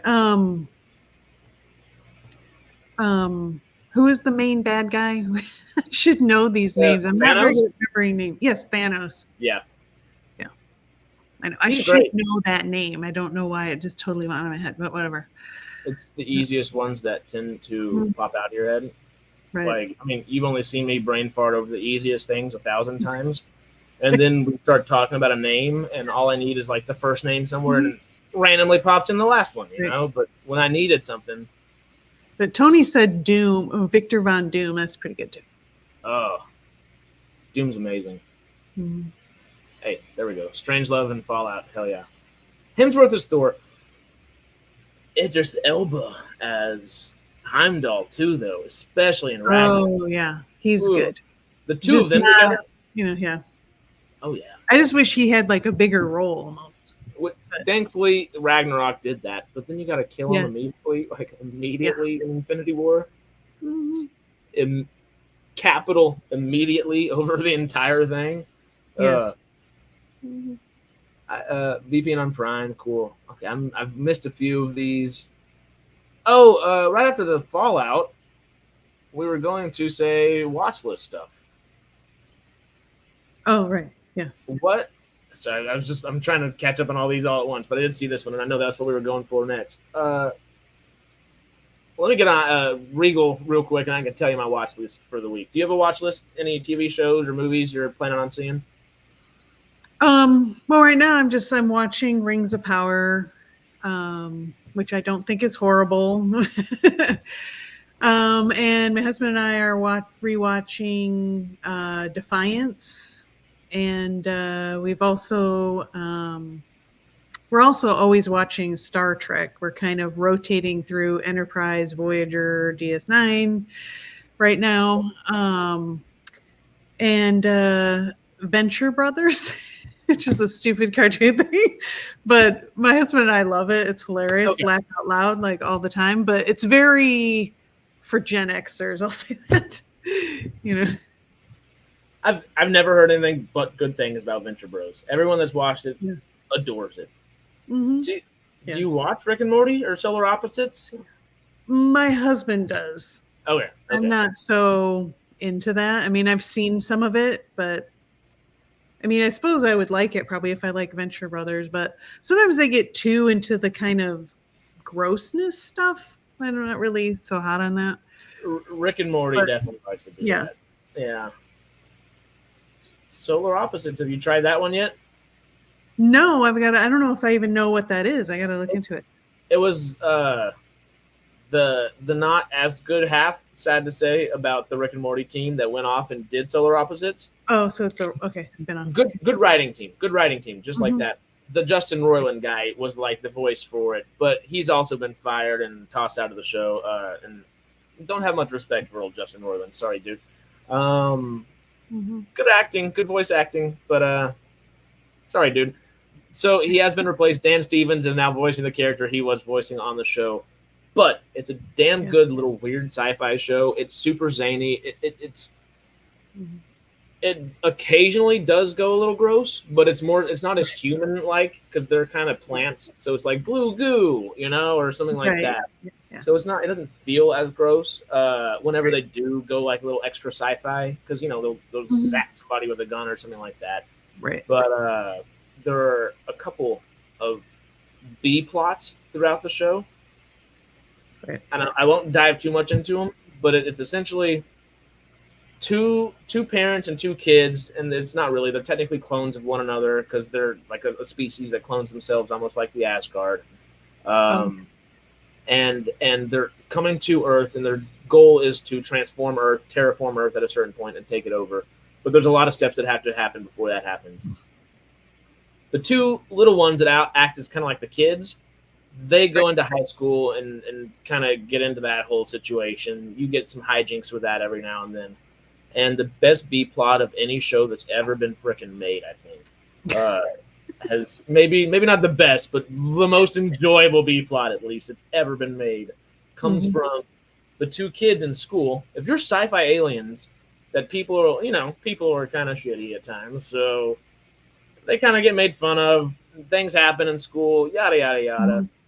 Anybody that pisses them off in school or maybe even outside of school, they're aliens with a bunch of sci-fi technology. They shoot them with little miniguns, and then they put them in a wall in their room, like a giant hamster wall, essentially. And you have a whole world that it's people, essentially. Some are totally going insane. Some are handling it better than others. But what are little kids that are just getting to Earth that are, they like sweets and candies and things like that. That's essentially all they're feeding the people on the wall because that's all they eat and have like extra of. So these people are getting like sugar crush. Like there's like some diabetes kind of things that go on early in that they have to deal with as like a society as well within the wall. There's one part of it goes full. What's the Hulu show? The Handmaid's Tale. Part of it goes totally Handmaid's Tale within the wall. There's so much that goes on. It is the best B plot ever. It's only 10 episodes at a time typically, and they're all half an hour long, and like one or two in the season will be about that wall. And they have one or two maybe alongside the Silver Cop storyline as well, which is another good little B plot storyline where they've kind of made fun of like sci-fi Fast and Furious. It's just fun. Once again, off on a soapbox, but that is totally something you and your husband would enjoy. Okay. I'll check it out. Anything else? On Hulu or? It's on Hulu. It's a Hulu original, so it's on there, and they have a couple really good holiday specials as well, which are fun. Okay. So yeah, Hulu for Solar Opposites at least. I'm trying to find that watch list comment somewhere up here again. What else was on your watch list? I think that was it. Oh, okay, cool. That's not a bad watch list. It's probably a lot more sane than the one I'm about to say. Uh, Mine sounds like a madman, which maybe not be all that wrong after watching all this. So, tonight at least. Yesterday, watched the Only Murders in the Building, which was great. Penguin watched that last week, which was good. Agatha was good. Um, Penguin again tonight. No, Penguin again tomorrow, excuse me. Tonight is more Agatha. I guess tomorrow, I guess midnight tonight, more Rings of Power. I'm still on episode 5, so I need to watch 6 to catch up for 7. And then, Futurama. I caught up on Futurama, and the last 2 episodes, I believe, of the season are out. And the last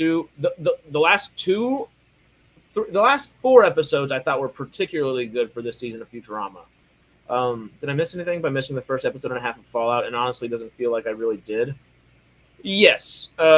Nothing necessarily that pertains to like how Lucy's running around right then, but why she is, and a lot of context for the show as a whole. Definitely worth it. So want to watch from season 3, but not available in UK yet. Which show? Oh, Only Murders. I see. I haven't heard many people enjoying Agatha. Harris is a standout.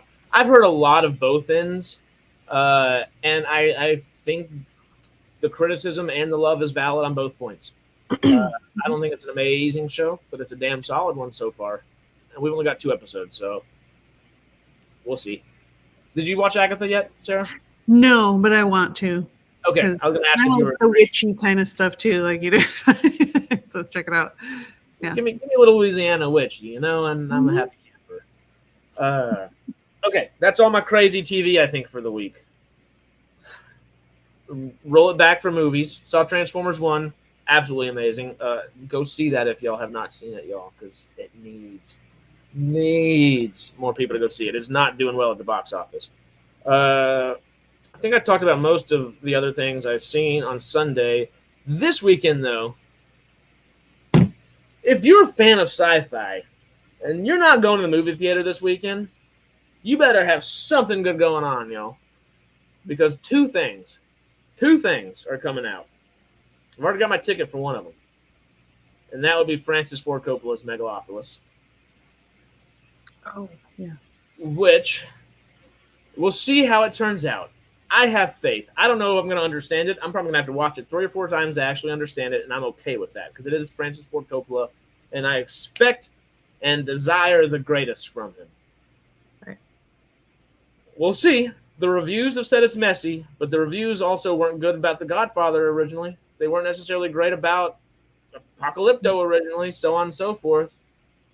We'll see. We'll see. I've got faith in the man. He's Coppola. Are you going to check out Megalopolis? I'd like to. I don't know if I'll be able to get to the theater to see it, but yeah, I'd like to. It doesn't like scare you away per se? No. Cool.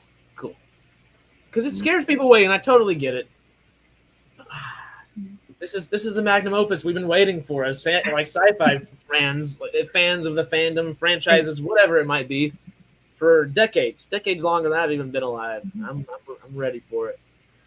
The trailer looks interesting. I mean, it's just, The trailer looked really good. And although the last trailer totally screwed itself, and they were accrediting, I think, Roger Ebert and a couple different critics with saying the quotes they put on. Those quotes are real quotes from actual critics, just not the critics that they were saying, which not a smart idea. But hey, any publicity is good publicity, apparently. As long as they spell your name right? Yeah. As long as you got 2 P's in that Coppola, life's good. I don't know. It just intrigues me. I'm totally in for it. It's an amazing cast. I do not doubt Francis Ford Coppola at any turn. Anybody in that Coppola family. Sophia, Nicholas Coppola, Nick Cage, whatever his name is. They're all great. But the other thing that comes out this weekend, which I might be just as excited about, honestly, for Megalopolis as I am for this. I think The Wild Robot this weekend looks so freaking good. My head thinks Metropolis. I totally, I get that. I used to do the same thing until this movie came out. Now I'm like, all right, well, now I have to talk about it, so I'll say it 5 times in my head and get it right. That's how I actually do it sometimes. But Wild Robot this weekend looks absolutely amazing. It looks super sweet, but it looks like it actually delves into some deeper topics within kids films, and I think that's what we should get. Transformers 1 did that last weekend, and I think I'll forever be grateful about that, because it was great because of it. It's totally silly at times. Not totally silly, but it has aspects of silliness at times. And then it totally gets dark in certain moments. And that's necessary for kids to have the high points. You have to have the low points, so you know what is good, what is bad, and can actually get the full spectrum of both sides of that. And Wild Robot looks like it's going to do the same thing. And I believe, is it just Pixar or is it DreamWorks? I think it's a DreamWorks, isn't it? DreamWorks, The Wild Robot. It's a DreamWorks film. I'm very excited for Wild Robot. It looks cute. Is it supposed to be, is it like an alien robot, or is it just a robot that's gone on the loose? I guess we'll find out. Yeah, I think they kind of left that ambiguous. Yeah. But I like the idea of, I don't know did you watch Rebel Moon? Did I? No. The Zack Snyder one? I kind of wanted to, and then I hear all this horrible, like it's so bad or whatever, but then I'm like, well, maybe it's so bad I need to see it.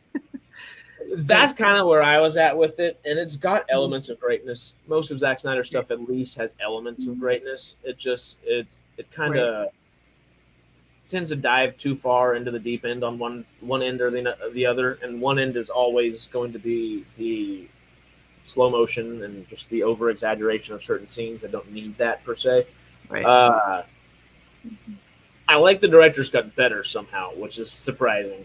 I think it just adds good context and it gives you better action.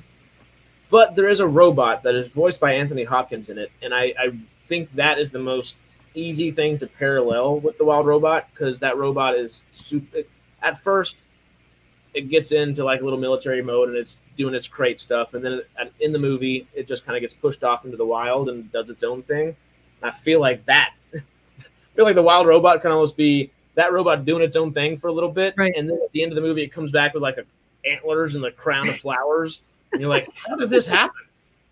I feel like the Wild Robot could be that intermediate story there, just to guess, but not actually, of course, but I feel like that kind of is the closest parallel visually and just what in recent memory for people. But I love the idea of a robot going onto a planet and becoming an animal alongside everybody else in a way. Right. It's talking about AI without talking about AI. It's AI learning to be human by learning to be an animal first in a way. And it's almost just learning mammal step by step. And it's just the concept is so cool to me. I don't know. Yeah, no, it sounds like interesting. So I was waiting for that. But it looks really cool. I've heard it's being compared to The Room, not a glowing recommendation. Megalopolis? No. Whoever compared it to The Room has never seen a movie, because there's no way Megalopolis, Francis Ford Coppola's $140 million film, looks anything like The Room. As much as The Room is fun, but Disaster Artist is the better version anyway. Yeah, if you had to gauge your excitement level, where would you say 1 out of 10 for Megalopolis and 1 out of 10 for Wild Robot? Probably like 5 for Mega, and maybe like 3 for Wild Robot. Just because it's animated or whatever. I mean, I'll see it at some point. I don't know, but I don't get to go to the movie theater as much as I would like to anymore. So. But yeah, no, I feel like that's probably your general consensus. I will be very skewed in a very niche category, of course. Yes, I'm probably 9s on both of them. Right. But that's because I'm just a sci-fi nerd till the cows come home. I think it does look. Everyone keeps saying in here. What was the first one? Wall-E 2. Someone says it does look like Wall-E. I think they said something else. Reminds me of a Wall-E style type. Yep. Yeah, I see that. Yeah. Mm. And I think that tickles a little bit of my fancy because Wall-E came out when, what was it, 2004? I think I was 5 at the time. So like it is entrenched in my little like brain, you know. So I'm happy that I think a film is itching that same itch finally, and you know. I used to see over 150 movies in the theater every year. Now I've been to the theater 6 times in the last 5 years. I know, but there's still good stuff, Mark. I totally get it because most of it is just crap, kind of just shoved out there. But it's good to see the things that go through the cracks there. You know, Right. the cracks might not have been the best word to use after crap there, but as I said it, I was like, eh. But you know what I'm trying to say. Don't let them fool you, Sarah. Rebel Moon is a 6 out of 10 film, and that's being generous. All right.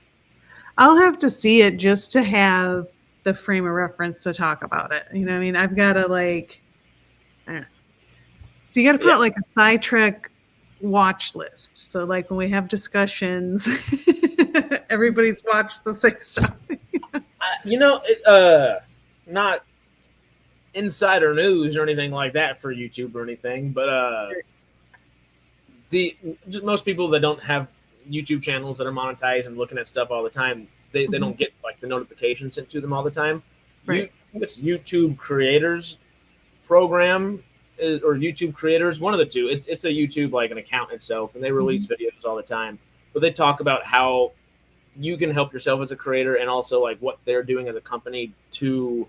They give you like weekly updates. This is what's coming to YouTube this week. This is what we're planning in the future, and it's rolling out in these certain countries or for these demographics or whatever it might be. Something so on and so forth. And recently, I think in the last week, maybe 2 weeks ago, they put out a thing that the community tab on YouTubers. I don't know if it's everybody immediately, but I really like the idea, and I hope it rolls out soon. Is that it turns from just like a community tab to a community hub.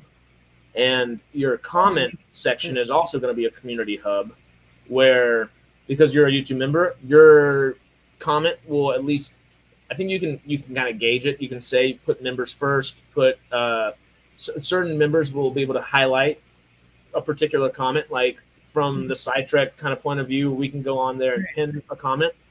Right. The members of our chat, I believe, will be able to pin a comment as well. There'll be like a pin comment from us and the pin comment from 4 or 5, or this is the most pinned comment from members or something of the sort. And there's all kinds of little things like that just to make it a lot more immersive in a community kind of sense. And I love that idea. I think it's going to. Yeah, no, that sounds cool. Like have a place sort of like a. And we could be. I don't know, like a chat room back in the day kind of thing.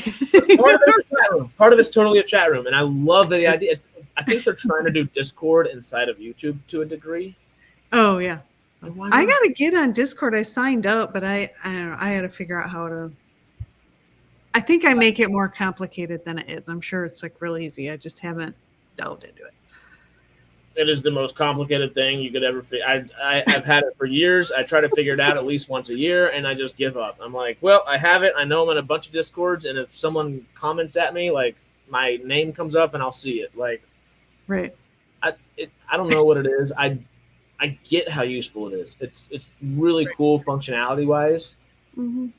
I don't understand how it works, and it's not like an easy. When you understand it, I'm sure it's the best thing in the world. But for just like a layman's person coming onto it, like I'm just not a tech focused individual. I understand a lot of what tech does, but like the nitty gritty, not necessarily like where I'm at. Like.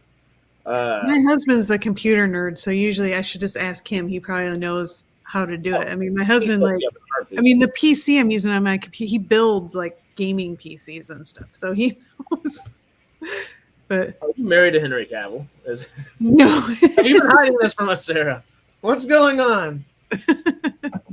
No, that's amazing. I wish I could do that. I mean, I could. I wish I had the patience to go learn how to do all that. Might be the best way to say it. Right. Chaz built his own computers. I think Matt and Greg may have both built their own computer. Yeah. Goes right over my head. Yeah. No. But all long story short, I think that community hub will be a great place, and I think that watch party list or watch list for things that are good things. Mm-hmm. I don't know exactly how we would label something like that. Maybe give like the best franchises to go off of, and a bunch of great sci-fi film, classic sci-fi films, modern classics, and maybe do a little slew of list of something like that. And that would be on one of those lists for sure. Sci-fi bucket list movies or something. Yeah, that'd be great. Yeah. Yeah. It's kind of perfect. Sarah, if you're gonna watch Rebel Moon extended version, then you're braver than me. Mm-hmm. You gave. How did you give the original version a 6 out of 10? I may, and that is being generous. What? I'd be generous with a 4 or 5. Maybe a 5 on this long one. I'm not yucking your yum. I will never yuck your yum, but interesting. It's something. It's got elements of greatness. Anyway, whenever you're done with Rebel Moon, we'll come back and we'll have a chat about it because there's so much to delve into about it, and it seems like people are still wanting to talk. So that might be a fun little thing. Go a month without looking at a screen. When you do, again, your eyes will kind of burn. It's weird. Oh, when I was in Africa in May, in the middle of the jungle, of course, we might have like an hour of phone time a day, just the little bit of Wi-Fi you have to call back home and stuff like that. But putting the laptop in front of me again was terrifying. I've kept eye drops near me ever since, and might as well. Right. You should do dark mode. Is that even possible? I try to do dark mode as much as I can. I like it. Everywhere. I'm religious with dark mode at this point. It's like, put it up. You see, I know, I guess I made a big deal about it. I don't know if it was the stream that you came on or what. I was so excited about the dark mode on StreamYards finally. It cracks me up. Yeah, it was. I don't remember. I remember you talking about it, but I don't remember if I was on. I mean, I'm always kind of around. Even if I'm not on camera. But I have to know, like 2 or 3 weeks ago, somewhere around that time. It might have been the right time. And but, it's so nice after years of talking about a screen, just because, I mean, as you can see, the screen, just imagine everything being white, and it just kind of just glares back at you for a few hours. It feels like a big old blue light in your face, where now it's more of a blue light with the dark mode technically, but it's so much nice. Good to know Sarah's on the dark side. Of course. She's wearing red. She's smaller today, no? Mm-hmm. Or Abeloth coming soon in Ahsoka season 2, hopefully. Or Shin Hati. You got options. So many options. Mm-hmm. Or they could just do Star Wars Legends like we've always wanted them to, and then you could be Darth, what's her name, Talon, who could have been such a cool freaking villain. Do you remember those stories that almost were? George Lucas wanted Maul to be the main villain for the sequel trilogy because essentially he's been like... It sounds good. I like the, Well, do you remember Solo, how at the end of the movie, he's at the end and he's kind of amassing the crime syndicate from behind everything, kind of? Oh, right, yeah, because he's got like robot body from the waist down. Yeah, so that's all the Clone Wars. Yeah, because that was in the Clone Wars and then into like Rebels. The animated series that the Dave Filoni. What's it called? It was done by the Dexter's Laboratory people, I think, did it. The original is Genndy Tartakovsky, the 2D Clone Wars. Yeah. I love, like, I have those on DVDs buried somewhere, but I love those, and I love what's the name of the character? She's got like the 2 lightsabers. Oh, what is her name? Well, that's Ahsoka. No, the other. She was kind of evil, but Asajj Ventress. Yeah, her. I love that character. Oh, she's awesome. Yeah, that's one of the best characters I think that's ever been written in Star Wars. I just wish there was more of her in it. Just. Oh yeah. So is your dark side not metaphor? What am I looking for? Your dark side avatar, would that be Mrs. Saw's Ventress? yeah, I Hell think yeah. so. Yeah. She kind of is a Sailor Moon ninja in a way. I've never seen Sailor Moon, but it looks the right way, you know? Yeah. Ventress is so good. I think I might have been blacklisted for You'll be there. No, we need someone to rile it up from every direction. I think it's time to open my M&Ms. Okay. I want more Cad Bane. Cad Bane would be great. And if they ever give us more Boba Fett, maybe. Oh, yeah. If I love Robert Rodriguez, but can we put it back in a Tarantino mindset before we put him back on Boba Fett and not the Spy Kids mindset? Like a little more Alita Battle Angel, less Spy Kids 2 or 3 or 4. Yep. You know? Mm-hmm. Those Vespa speeder bikes will forever haunt everyone. It's the slowest race ever. Slow and Slurious is what they should have called that one, not Fast and Furious. I don't even know anymore. Mm-hmm. I'd love an action Clone Wars with Hayden. Do you like that idea? Because I know that idea kind of got floated around a little bit after the I guess episode 5 of season 1 of Ahsoka came out, where Hayden and young Ahsoka are out there, and it's the girl from Barbie and Borderlands and a few other things. Right. Maybe I'm not a huge Hayden Christensen fan. I mean, I know you kind of have to bring him back because he did it before, but then he said that, like in the movies, it was Lucas that kind of made him do it weird or whatever. Yeah, it was very much Lucas's direction for that. Yeah. Okay. Yeah. So maybe that's Jumper. What? Have you seen Jumper? I don't think so. Ooh. Remind me what Jumper is. Let me look it up. Maybe. That's on our watch list. That will be on our community little watch list right there. It is, I think it came out. I kind of vaguely remember it. I don't think I watched it, but he can what is it, teleport or something? Yeah. You remember Nightcrawler from X2? Yeah. No, yeah, I watched Nightcrawler, but can jump further than just what's in front of him. Right. No, I watched the X-Men cartoons that had Nightcrawler. Like this. I know, an adult woman watching cartoons, but whatever. Nowadays, cartoons are for everyone, which is great. They're very even the ones for kids put a lot of adult stuff in them. So, like SpongeBob, especially my kids when they were younger used to watch it. There's tons of stuff for adults in SpongeBob. It's funny. It's great. I love it. Watching SpongeBob now, you're just all right. It's still good. I can still laugh at this. And other things, you're like, this was a kid's show. Yeah. Exactly. I was watching. My niece turned 3 last week, which is one of the reasons I was back in Texas with the family and wasn't on last week. And we'll watch a couple of episodes of Bluey and things like that. And even Bluey, I'm kind of really they're putting this in here. And it's nothing crazy or anything. You're just kind of shocked.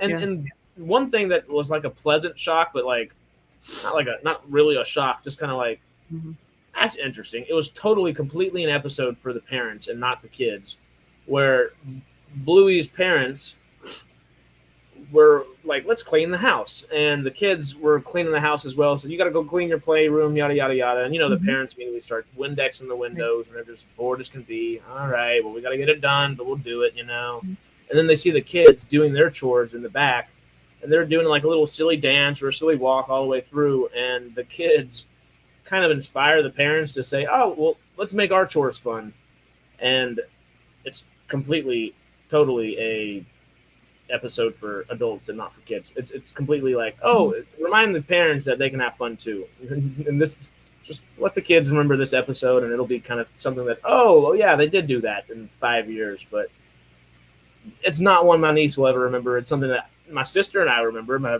parents will remember, whoever else watching it, they'll remember. Right. But yeah, no, animation's for a little bit everybody. Yeah.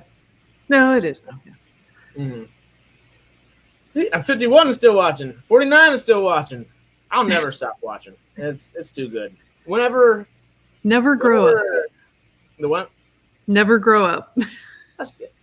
If there's part of you that grows up, some of you has to, sure. But that part of you has to remain a child forever. Mm-hmm. And if it doesn't, you're lying to yourself. And something's made it sad, and we have to find them, and we have to break the child out for them somehow.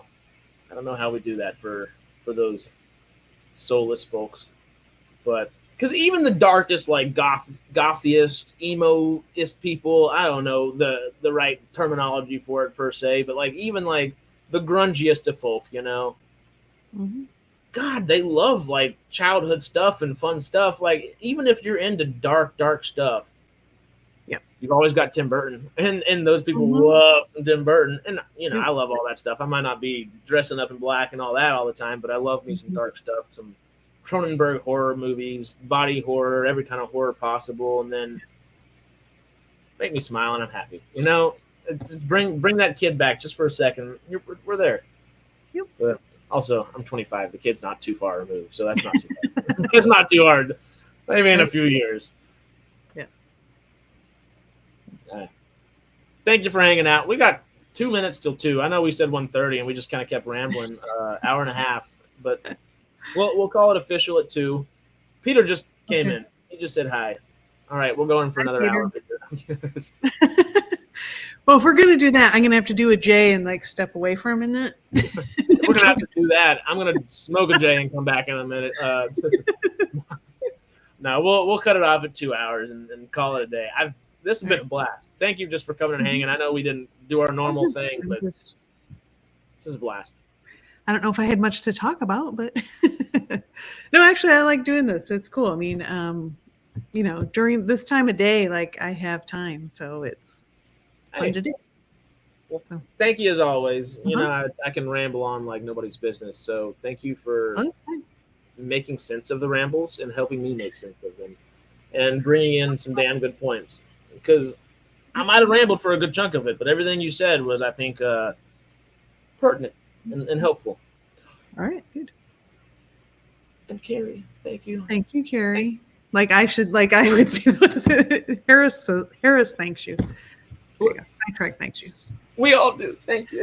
In the community hub, we can all thank you soon. Yes. Is that up right now, or is that something that's coming out? It should. Oh, the community hub, it's not up yet. I want to say they said it was over the next couple of months. Right. But I hope it is in the next month or two. There'll be bugs that have to be worked out and blah, blah, blah. I think so. I think maybe it already rolled out. I think they rolled it out in somewhere small. I don't remember necessarily off the top of my head, but I think because usually they'll roll out something in Asia or in the North America or Europe or Africa, and they'll like pick a region and kind of like roll it out, and then maybe they'll do their beta testing maybe. Yeah, it's totally beta testing, and sometimes it'll be a little different where it's like Venezuela and Nigeria or Morocco and Arkansas, or I don't know what it is, you know, but do a couple of those, and I think the community hub we already have a Discord account, and Matt is better about that. I'm not good about Discord, I'll tell you there. But it is active. There's, I think, 300 plus members in there, so it's a great place to be. Go join it if you're not, of course. But thanks for YouTubers helping us. Yeah. I was going to say something else. I don't remember what it was now. Oh, well. It happens. My rambles throw myself off too. Don't worry. Oh, make sure you let everybody, when the community thing goes live or whatever, make sure to mention it on a live stream so everybody can get in on it. Very much so. I think we have to. It's a great idea. I just think that will do so well. I don't know. I love the idea. It's interactive. It's fun. It brings a different element to the stream as you're going. It brings a different element to videos. It almost makes it, because I think there's going to be like a little chat room in there. I don't know if it's going to work like a live chat, but I think you'll be able to see maybe the most recent chats and stuff like that. So it may almost work accordingly. I'm intrigued, but I think it is in one of those weird beta tests where they have it, maybe not in a full region. Maybe they have it like Venezuela and Morocco or something like that, where it's like 2 or 3 like very specific regions, and then they'll roll it out. Right. Come on, YouTube. I'm spilling your YouTube creator stuff, so come spill it onto us, please. We would appreciate it. Where is it? Oh, wait, 1 second. I know because I missed this earlier. Melvin, I saw your member chat, No Ordinary Family. I know. I need to. There's just so many things to watch. We're going to put it on the watch list, and it'll be at the very top of the watch list. And that will be my intermission between Star Trek and Doctor Who. Will that work? It'll be a little bit down the road, but I'll look forward to it because of it.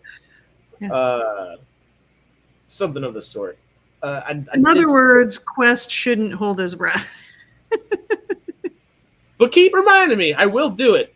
Just got to keep reminding me. There's just so freaking much. And demonetized from what?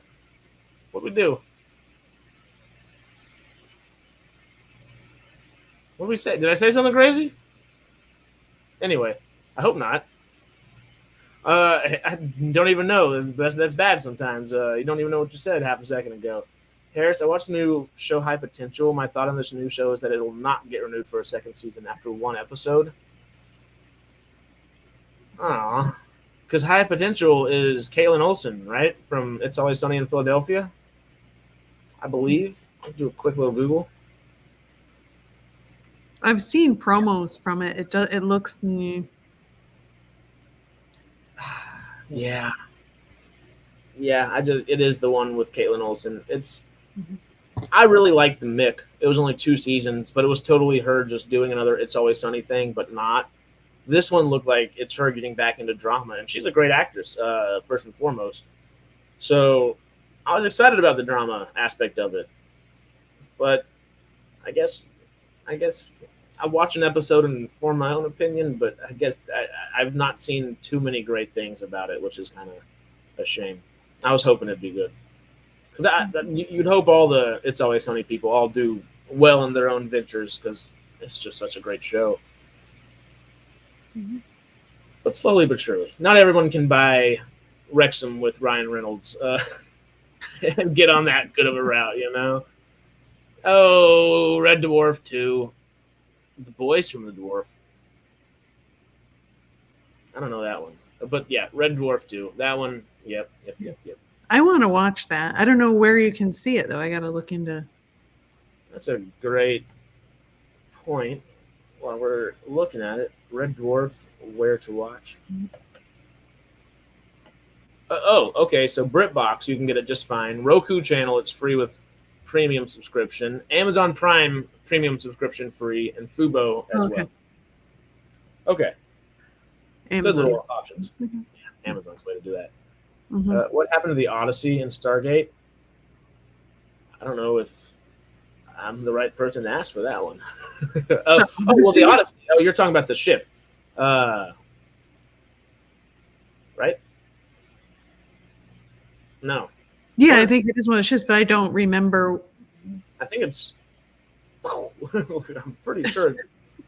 I don't want to spoil anything, but yeah, I don't.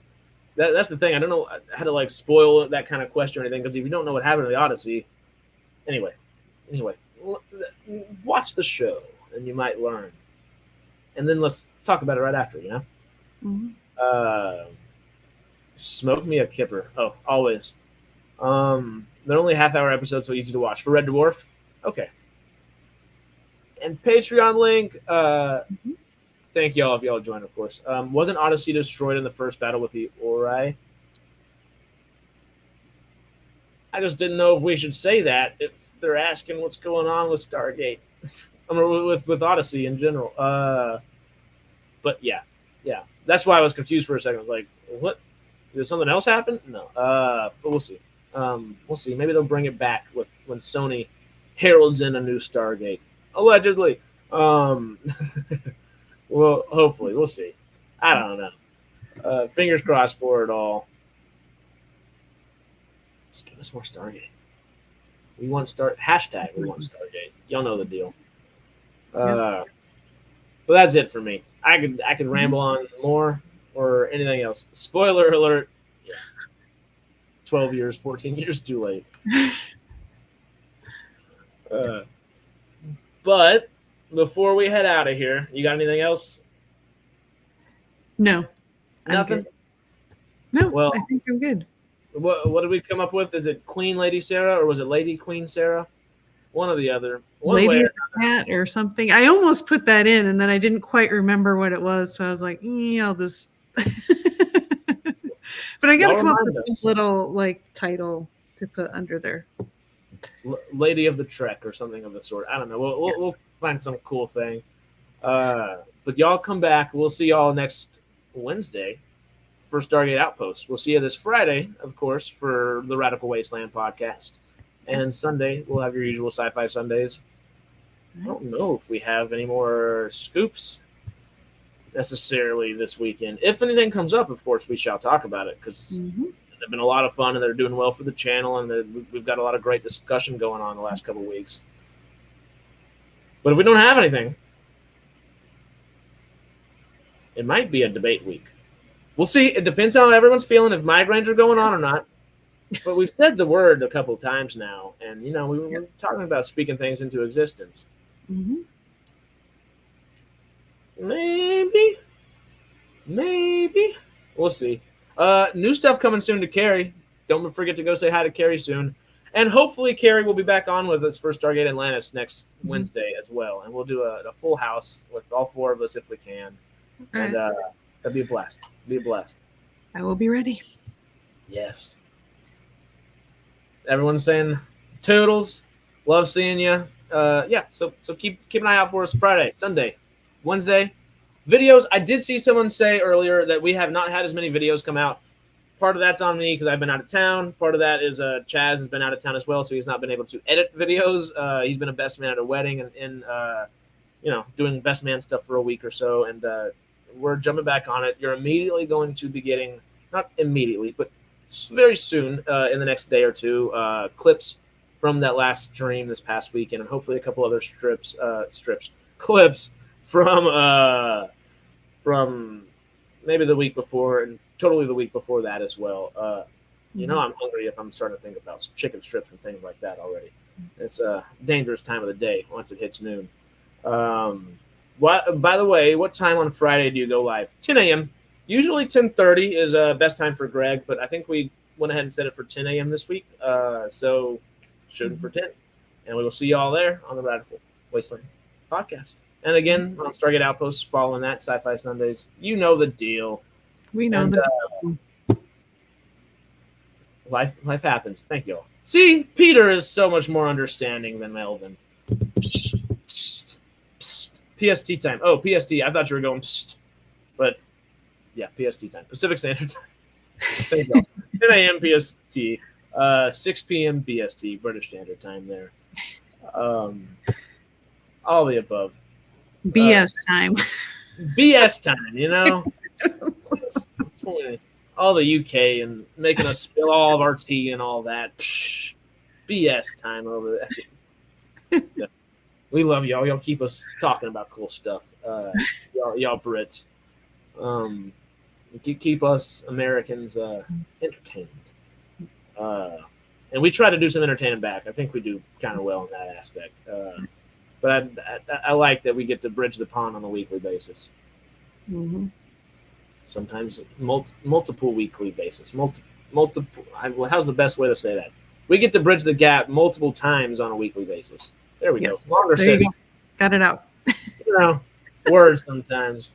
But yeah, you want to say goodbye to everybody before I give us the last shotgun?